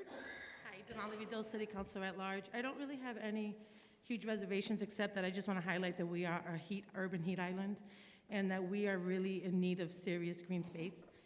And also, this setup doesn't really work for people who really kind of want to see what's going on. I'm sorry. I'm having I know it's part of it's the math. I'm sorry. It's sorry. really hard on this side to know what's going on, so I'm kind of guessing. So I might be speaking not according to what's there, but I'm concerned about the precedents that we're setting when we're conforming 2 family buildings to 15. I just think I understand that if they don't meet the requirements, there's a fund that they can donate funds to, but I don't think that we should be just excusing it. So I just want to, I know that it's still early, but I just want to continue to highlight the need for us to kind of slow down on a lot of development here. Going from a 2-family to a 15-unit structure is a lot, and I understand that by right, and there's not much that we can do, but I just want us to keep in mind Chelsea, when on hot summer days, is 10, 15, 20 degrees hotter than anywhere else in the city or the state, because we are just chopping down our trees and building buildings and planting these little dinky trees that, quite frankly, don't give us the shade that we need. So I'm just, from an environmental perspective, I just want to make sure that we're considering this when these projects continue to come up here, and I am continuing. If every 2-family on Spencer Ave started to change their structure and became 12 and 15-unit buildings, I mean, we are just running community out and creating a system where people can't even breathe here. We have extreme high rates of asthma. I mean, the public health data is there. I just want to make sure that this is what we're considering when people come present to you about the quality of life of our residents. Thank you. Thank you. Is there anyone else who wishes to speak on this? Again, this will not be the only opportunity. We'll keep the public portion open. You know the date drill, 12:20 back here, Planning Board, 1:10 Zoning Board. Thank you. You can go home now. Happy holidays. Thank you. Happy holidays. Merry Christmas. 2022-38 Concrete Garden, 307 Broadway, for a special permit seeking approval to renovate existing first floor mezzanine tenant space, proposing a retail marijuana facility.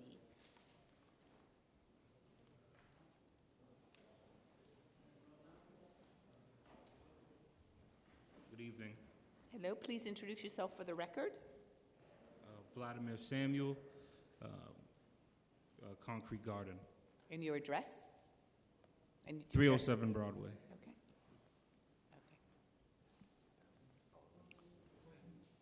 Alex Yo-Yo, I did 37 I'm sorry, go ahead. Alex Yo-Yo, 37 Eleanor Street. I did receive an email from the police department. You did submit this, and they have approved the security. Okay, great, thank you. Yes, sir? Of course, thank you. My name is Valerio Romano with VGR Law Firm, 167 Washington Street in Norwell. I'm a lawyer for Concrete Garden. Recently came on board to help through the process. Quickly, so as the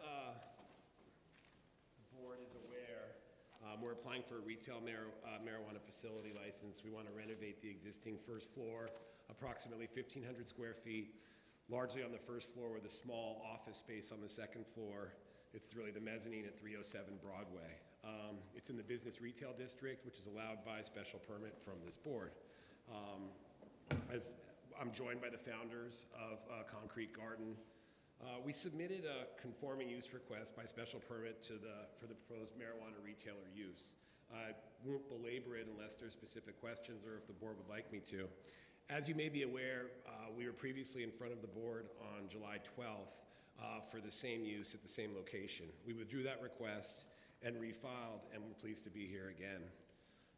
Should we be approved and complete the renovations and be awarded a certificate of occupancy, we'll apply to the local licensing commission as well, so we can get the requisite license.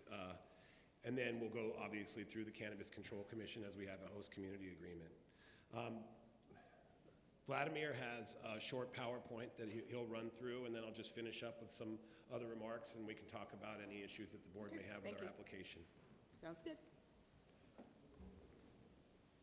All right, good evening again. You can pull it, comes up if you want it. There you go. Awesome. All right, let me walk over here then. We can go to the next slide. If anybody needs to see this, you can come around and. All right, so Concrete Garden was founded by myself, Vladimir Samuel, and my partner, Alex Yo-Yo. We're both longtime Chelsea residents. We graduated from Chelsea High School. We've held positions in Chelsea. I worked at the Boys and Girls Club as well as Roca and some other places. So we strive to be a vertically integrated cannabis company. This is our first dispensary, but we are also looking at cultivation opportunities for the dispensary as well as delivery and social consumption. So Chelsea will be our flagship location. You can go to the next slide.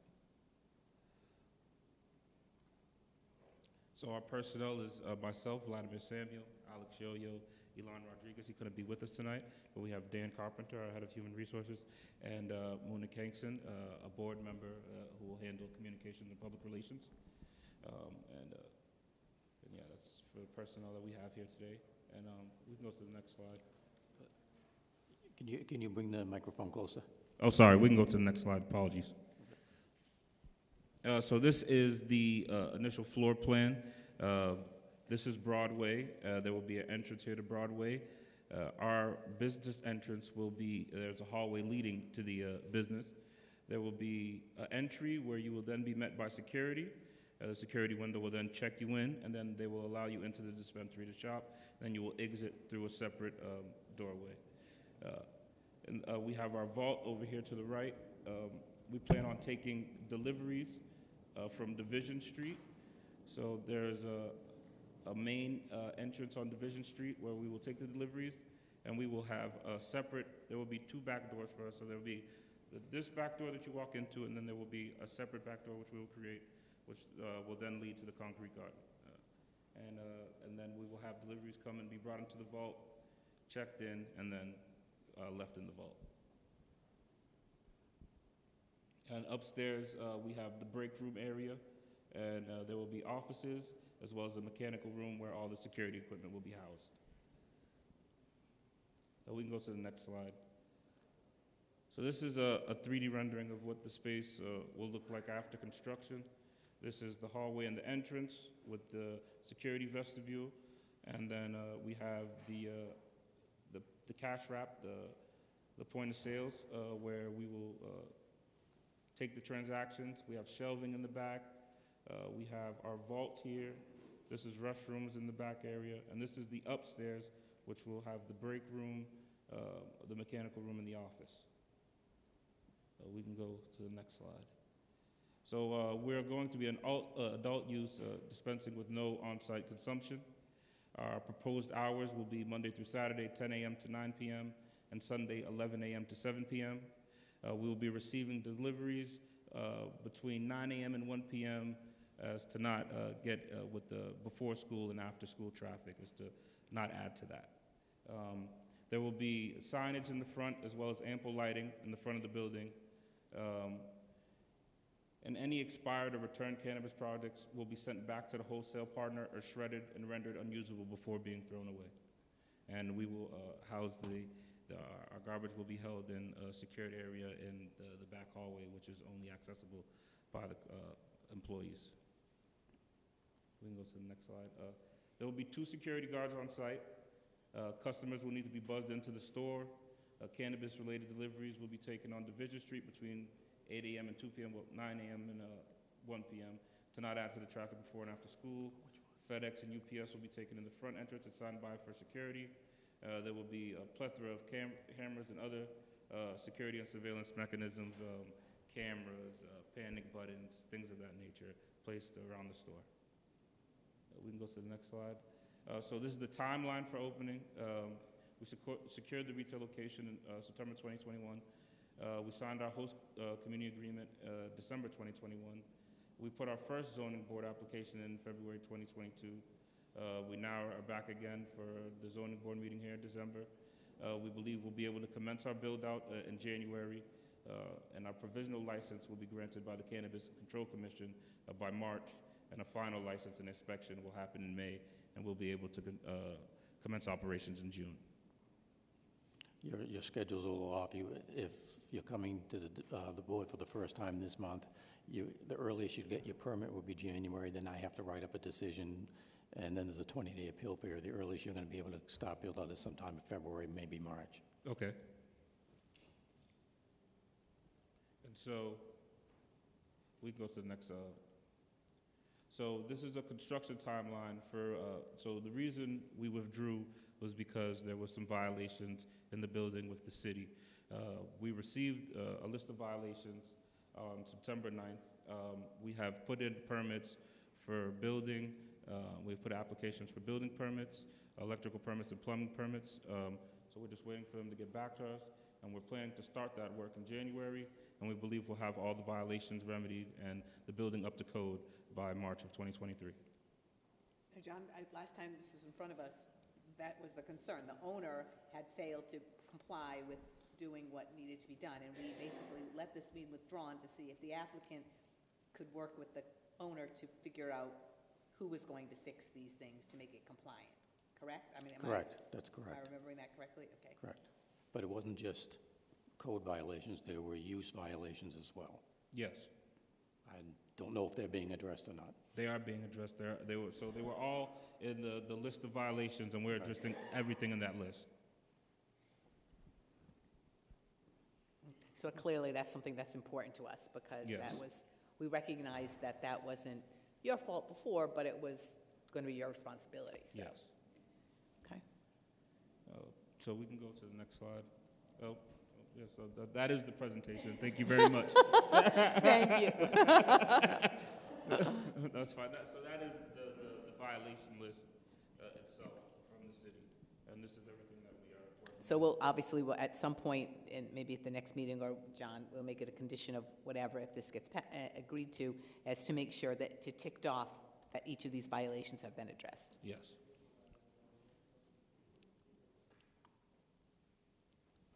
Counselor?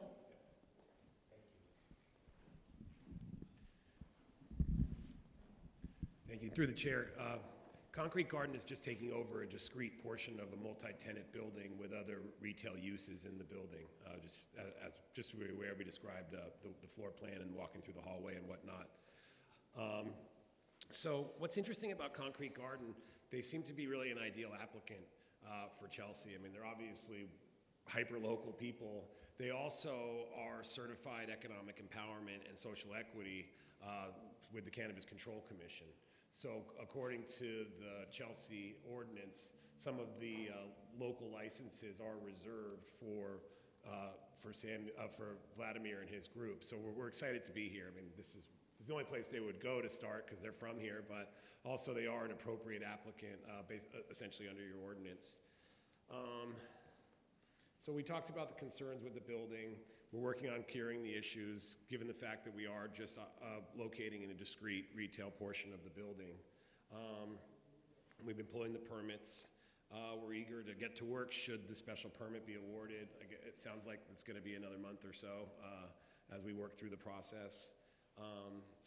We believe that we've actually satisfied the criteria from Article 34, Section 214, and from Article 3, Section 12 of the Chelsea zoning ordinance. So with that, we turn it over to the board for any questions they may have from us. Do I have any questions of the board before I open it to the public? How many employees will you guys will have? Talking to the microphone. 10 to 15 employees, with 75% of them being from Chelsea, Everett, and Revere.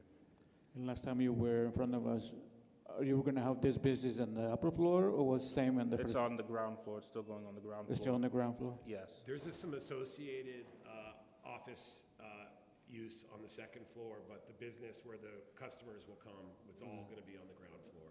There's just like associated office use up there. Any other questions? John? Yeah, the plans were woefully inadequate. They can't be read, and there's not a lot of information in there. Which plans? Pardon? Which plans? The plans that you submitted with the application. No signage plan, no security plan. You're able to walk through, but you can't see on the plans how you access the building, how you get to the commercial, and how you get access. They're just very difficult to read. You talked about operating hours. You got trash and refuse, and the fire department is looking for a set of sprinkler and fire system plans. So I need the board needs a much better plan than what was submitted with this. It really needs to be able to be read and needs to provide all the information that they are required to look at. Thank you, and through the chair, I absolutely understand. I'm recently joining the team, and I understand the concerns. I think I've cited 150 cannabis businesses in Massachusetts, no exaggeration, so I will definitely work with the team on providing an updated plan set and making sure we address the various issues in the zoning ordinance. Okay. I will send you a copy of this report so you have the list of all the items that That would be very much appreciated. Thank you. Is there anybody from the public who wishes to speak on this? Come on up. I've been here this long, I just might as well speak on everything. Hi, everybody, Damali Vido, City Councilor at Large. I know both these gentlemen, active members in the community. I have ran basketball leagues, they have contributed, they have supported, they are really involved. It's kind of like the classic story that you want to see of two kids that grow up in Chelsea, they graduate, and then they want to invest in their community. Both of them have economic empowerment certificates. Both of them are admirable leaders in the community, and I see so many big projects come here, and this is the type of thing that the Economic Empowerment Certificate and Social Equity Program was built for. Because folks that have been disenfranchised from the old drug laws and the drug war weren't privy to the information. They don't have the capital to build these big recreational places. They don't have the resources. So I love to see the growth here, because I was able to see the project when they submitted it earlier, and to see where they're coming, and I just hope that this board continues to extend some grace as they hit some hiccups and grow, but this is definitely the type of the feel-good stories that we want to see in Chelsea. So I'm in full support of it, and I'm hoping that the zoning board will see the benefit of them being in the community as well. Thanks. Thank you. Anybody else?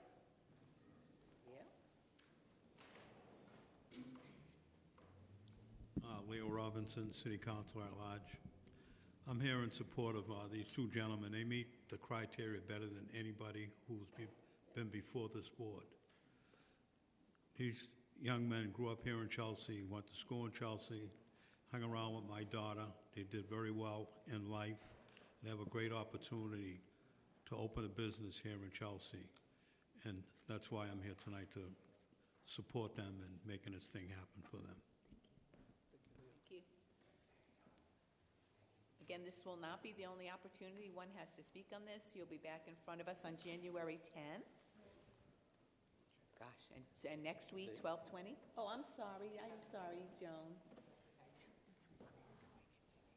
I too just want to piggyback off of what Councilor Robinson and Councilor Vedot had said, and I just want to encourage your counselor to help you walk through the process and make sure all the T's and the I's are dotted, because this is what the certificates in social equity exemplifies. And I too want to just, commend you guys for coming forward and really come back with us with a solid plan so we can basically review it and, hopefully work with you. So definitely please guide them through and come back with a solid plan on everything that Mr. DePriest has advised you to do so, because we're here.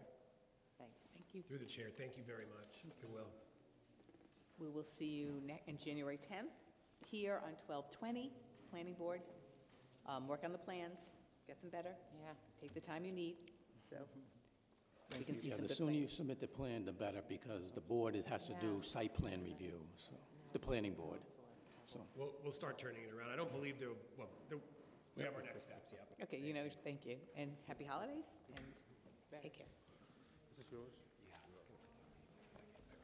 The next case, 2022-39, 793 Broadway, Bhupendra Patel, for special permit seeking approval of a smoke shop. so this is, Give us just a second. Hello, my name is Andy Patel, 50 Randall Street, Quincy. I'm sorry, could you say your name? Andy Patel. Okay, wait 1 second, okay? Let's people get... Can we take, we need...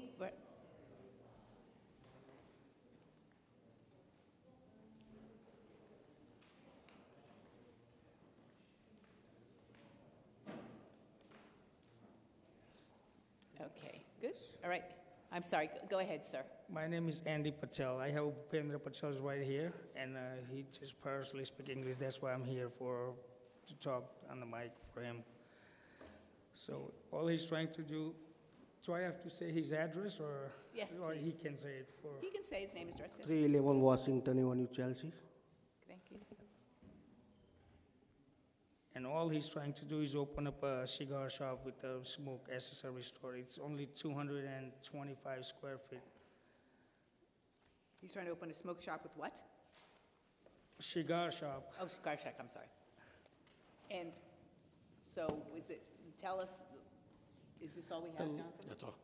Yeah, Yeah, so- well, you have some photos, but this, It they came out didn't- dark. they don't copy very well. Hold on.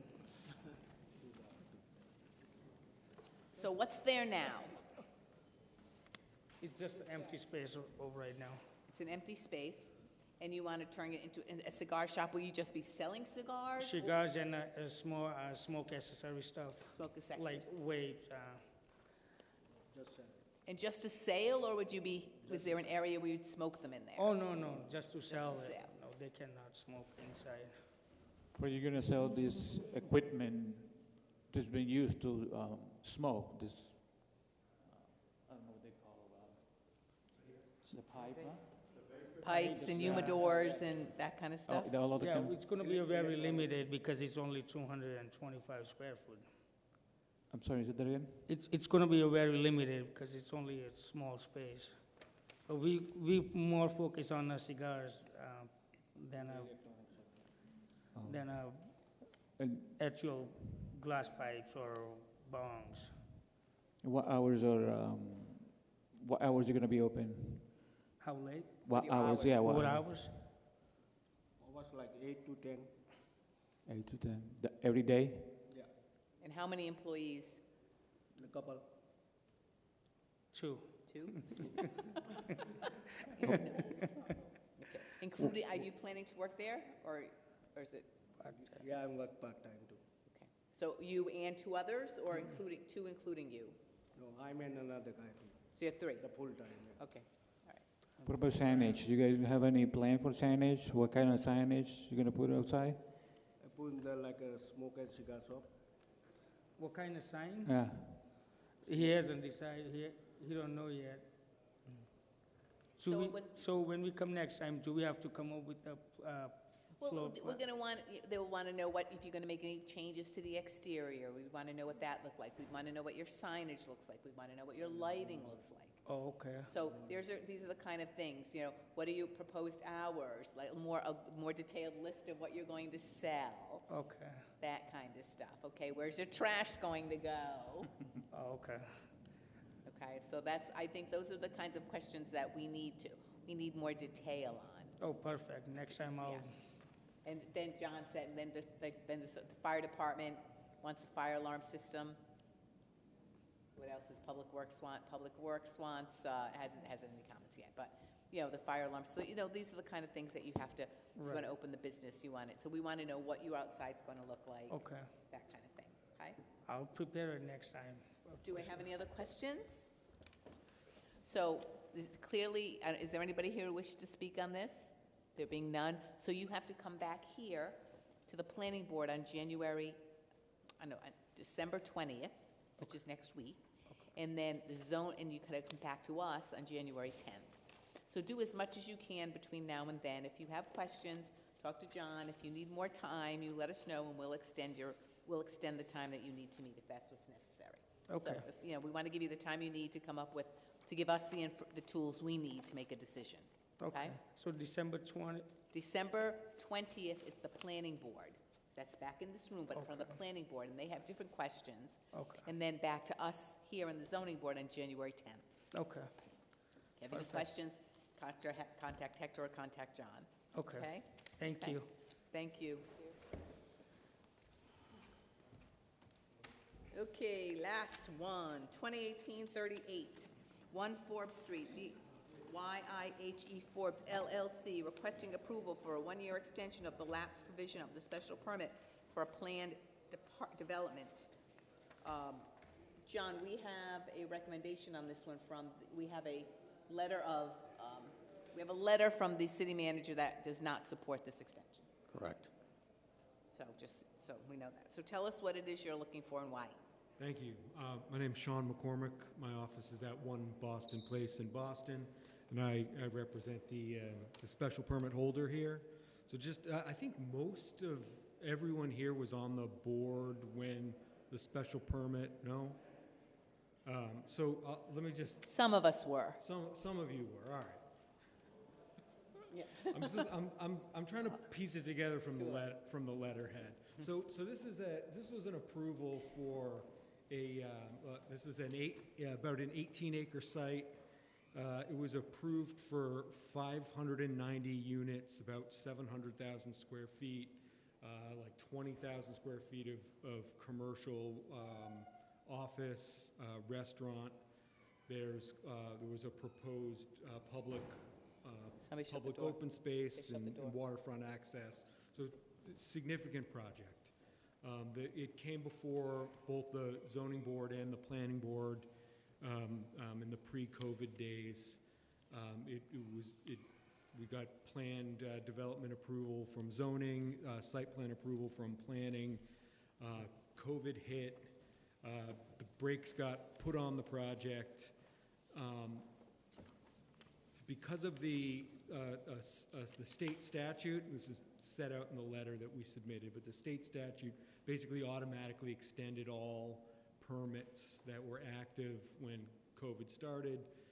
For a certain amount of time, those extensions expired when the emergency order was lifted. But I think, as we all know, COVID didn't really end then. Life didn't immediately get back to normal. So we're here now asking for a 1-year extension so we can get the project off the ground. So I'm happy to answer any questions. I will note that I was looking through the special permit on the way, this afternoon, and, the construction timeline that they were talking about was 7 years, not including time between phases. So I think what we're asking for is just an extra year on a project that was already contemplated to. But isn't, John, correct me if I'm wrong, I mean, it's not about that everything has to be done within that. There has to be some actual starting of the project during that period of the tolling for the special permit. Correct. There will have to be something triggering the special permit, and there's usually construction going on, but no construction. So I said, so since this has been approved, and it was so long ago that some people weren't even on the board, what's happened? Nothing. Nothing. They have not started the project. That's why we're here for the extension. But have they done, and so even before COVID, they didn't do anything? That's my understanding, yes. So what's happening in the background is there's no funding for a project like this right now. It's sort of a combination of interest rates going up and the sort of capital markets are weird. Everyone's expectation is that this is going to calm down in the next year and sort of stabilize, and projects like this will be financeable. But at the moment, it's a lot of work went into getting these entitlements, and they're trying to hold on to them to sort of weather the economic realities that are going on right now. And I'll note that the Zoning Act does have a provision to allow boards to say, yeah, you know what, good cause exists for why they haven't done this. You can see in the cases, you'll see a handful of court decisions that come out after every recession where boards deal with this, and the tightening of capital markets, I think, fits right in with a lot of the decisions where courts have said, yeah, you know what, the board was right to grant the extension or to find good cause because of these economic realities that happen with projects sometimes. Do you think that your client has made good faith efforts to, I mean, as I understand, the city has incurred expenses taking care of ensuring that people and the people of Chelsea are protected, barriers or whatever had to be built that you guys were supposed to do and didn't do? I'm actually not aware of that. I know that there was an issue with the integrity of one of the buildings,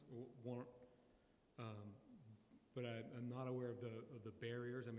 Well, I'm talking about something that would protect the people. I miss, from my perspective, why I'm just having these questions, and I don't need to sound so obstreperous, is I know that Tommy Brasino was very adamant about supporting this project. He was very supportive. He couldn't have been more supportive. And now when he comes in and he says to me, says to us, I don't want to support this, I just find that it seems problematic to me. So, and that's just an issue for me. So I guess that's why I'm saying if there are actions that can be taken, there are good faith things that could have been done even during, before COVID, because before COVID, let's face it, everything was free and clear and it was easy to do. It's been a difficult couple of years, but there has been, the past year or so, there's been some ability to take some even initial steps that would indicate a good faith interest in keeping this project going. And do you think that's happened? Well, they have not done anything to the site. So I don't know what, I think we're here because we haven't commenced, right? I think if they had taken efforts to start construction, the permit would have vested. We wouldn't even be here. And we wouldn't be here. If you'd taken some good steps and then even paused them during COVID and said, oops, we're sort of stopped for a while because here's COVID, but that would have been irrelevant because you would have started and that would have sort of triggered the permit. So. Sure. So, the past is the past. It didn't happen. We're here asking for an extension because it didn't happen. But what are you guys going to do if you haven't done nothing in the past? If you extend it to 1 year, what are you guys going to do in 1 year that it couldn't done in the past? Right. They're trying to finance the project right now. I mean, it's a significant project. The capital market for a project like this is not, you don't just walk to a bank and get a bank loan. So I think the expectation is that in the next year, you're gonna see these capital markets start to stabilize, and they'll be able to get the financing they need to break ground. There's no set in stone that will happen. No, it's not set in stone that it'll happen. Well, the question is that back a year ago, interest rates were a lot lower. And why didn't the company say, okay, we can take part of the project, or this little project? They could have or should have been able to advance. So to use the excuse that the cost, and I do realize capital was a little stricter then, but if the project was workable, capital is always available. I do not know why they did not. Well, okay. Oh, my goodness, these people. No, I think it's the wind. Oh, it's the wind, The oh, breeze, okay. yeah. I feel better. She's not. Joan? So it's been since 2018. It's been 5 years. And COVID was in between that 5 years, but it's been 5 years. Well, the permits issued in late 2019. Okay, so 2018 was It was issued on September 16th of 2019. 2019. Yeah. Okay, 4 years. But just thinking about the community and the environment and thinking how that was a great plan and the community celebrated that plan and was really happy that something was going to happen like this in that area. And then it turned out to be an empty promise and disappointment. And that is understandable because, COVID hit folks hard financially, but to think of the abandonment and disregard for the property and thinking about the environmental standing and what shape it was left in, and thinking about the community in that area that was exposed to really like debris and trash and was very, very dangerous for children and for residents. So it's very concerning that 4 years have passed and nothing was done, and we were left with a great promise and realized that it was an abandonment.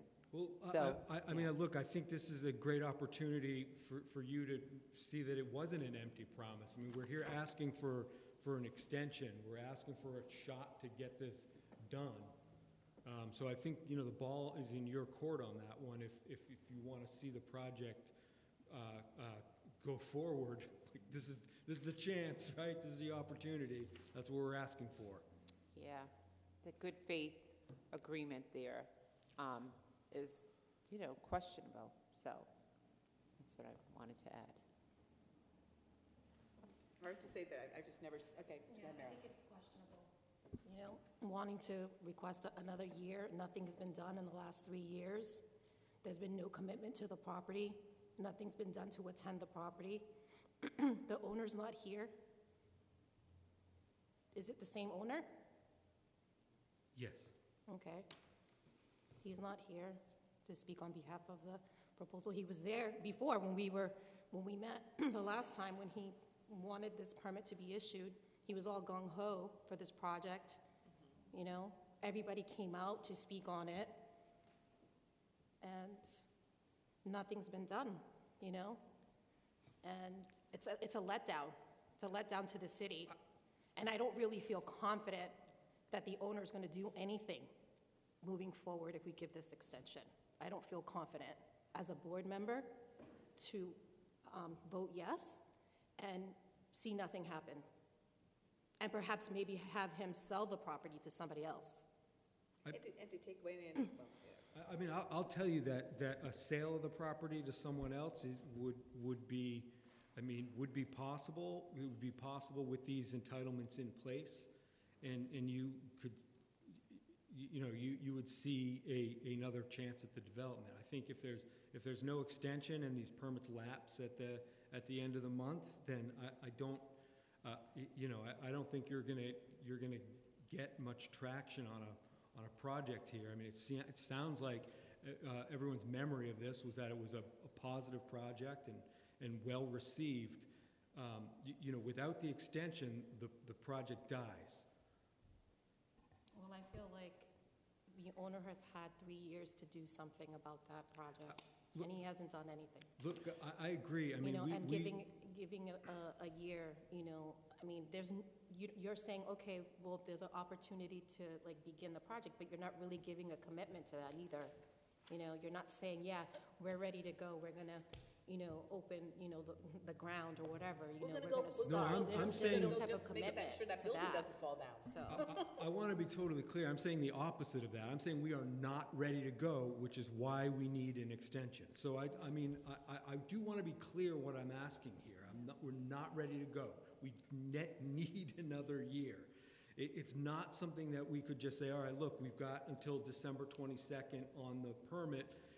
Guys, grab some shovels and go out there and break ground. I mean, they are not prepared to do that. They absolutely need an extension. So absent an extension, I mean, I think this project is going to die. If you're not ready to go, when you be ready to go if you would say yes to this project? When? Well, I mean, we're asking for a year. The hope is that within a year, we are able to break ground. Well, you mentioned break ground or sell it. right. I mean, you got two different things here. Well, Break ground is one thing, selling it would be another.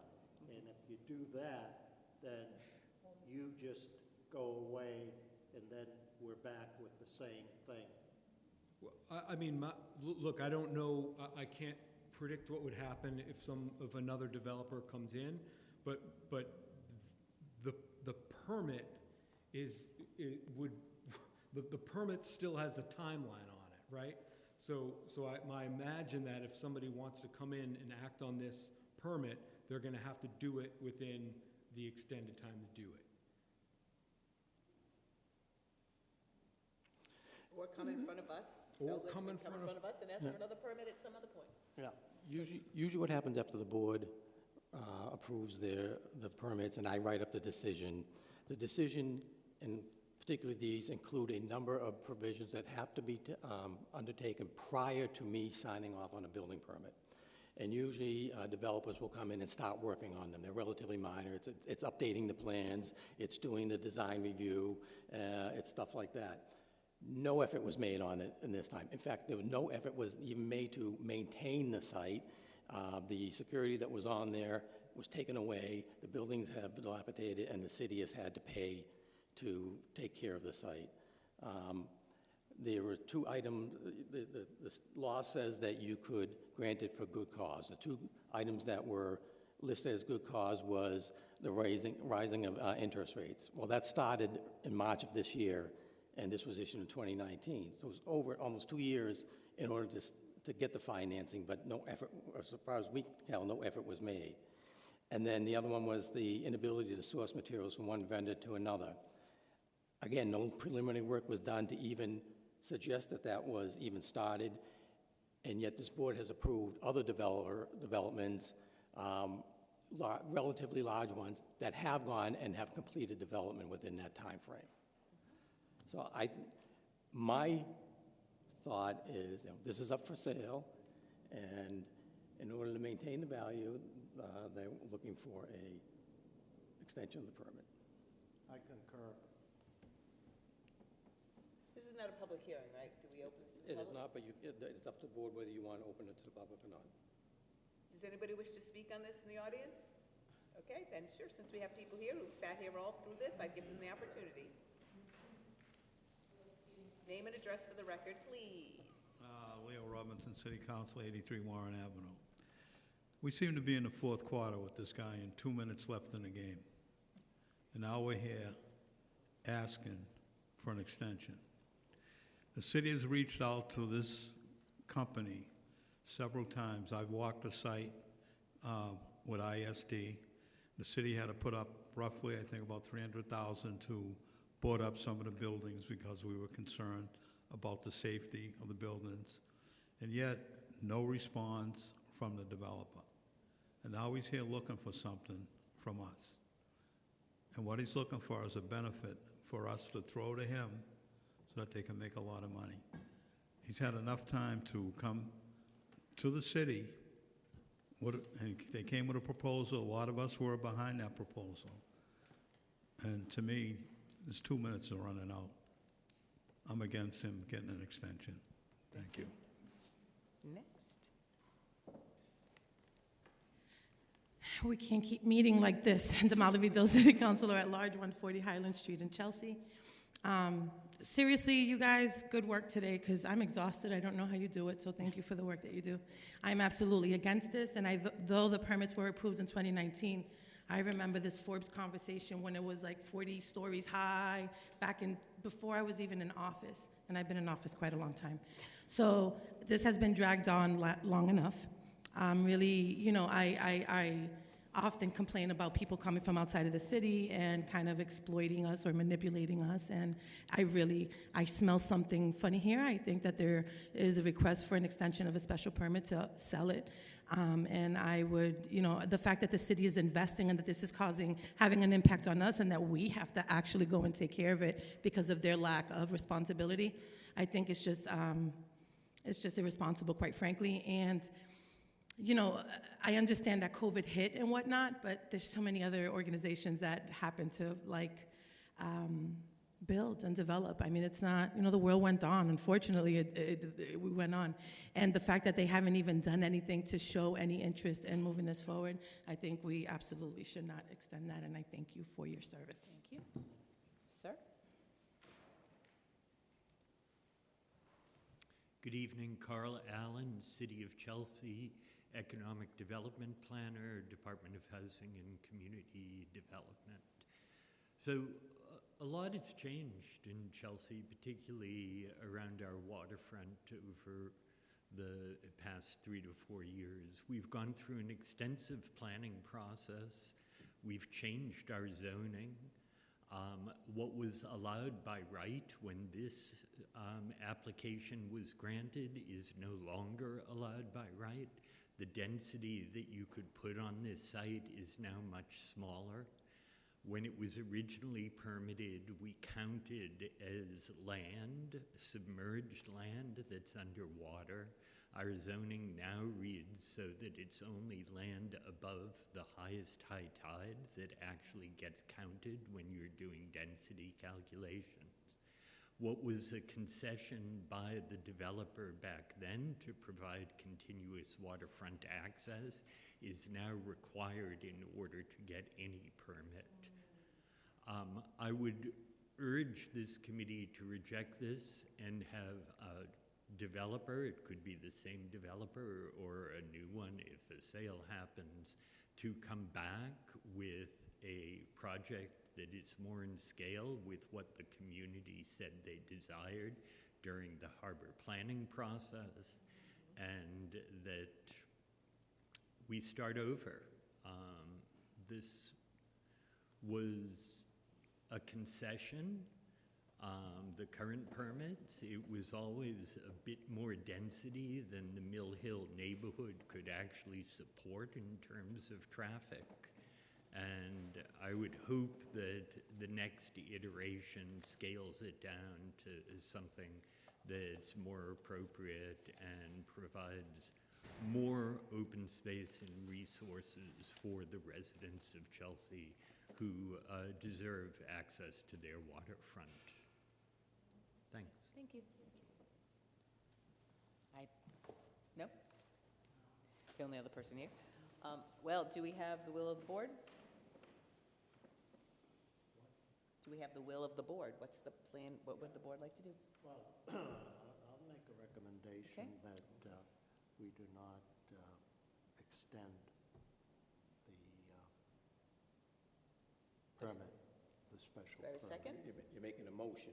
You're making a Okay, motion. I make a motion Thank you. on case 2018-38 the request for the one-year extension of lapse provisions of the special permit be not approved. Be denied. Be Okay. denied. Okay, do I have a second? Arthur, all in favor? Okay, thank you all for your time. Do I have a motion to adjourn? Motion I have a unanimous motion to adjourn, seconded by, let's see, that was made by Joe and seconded by Marilyn. All in favor? 9:20. 9:19. 9:19 tip. Thank you for your time Thank you. tonight. Thank you. Thank you.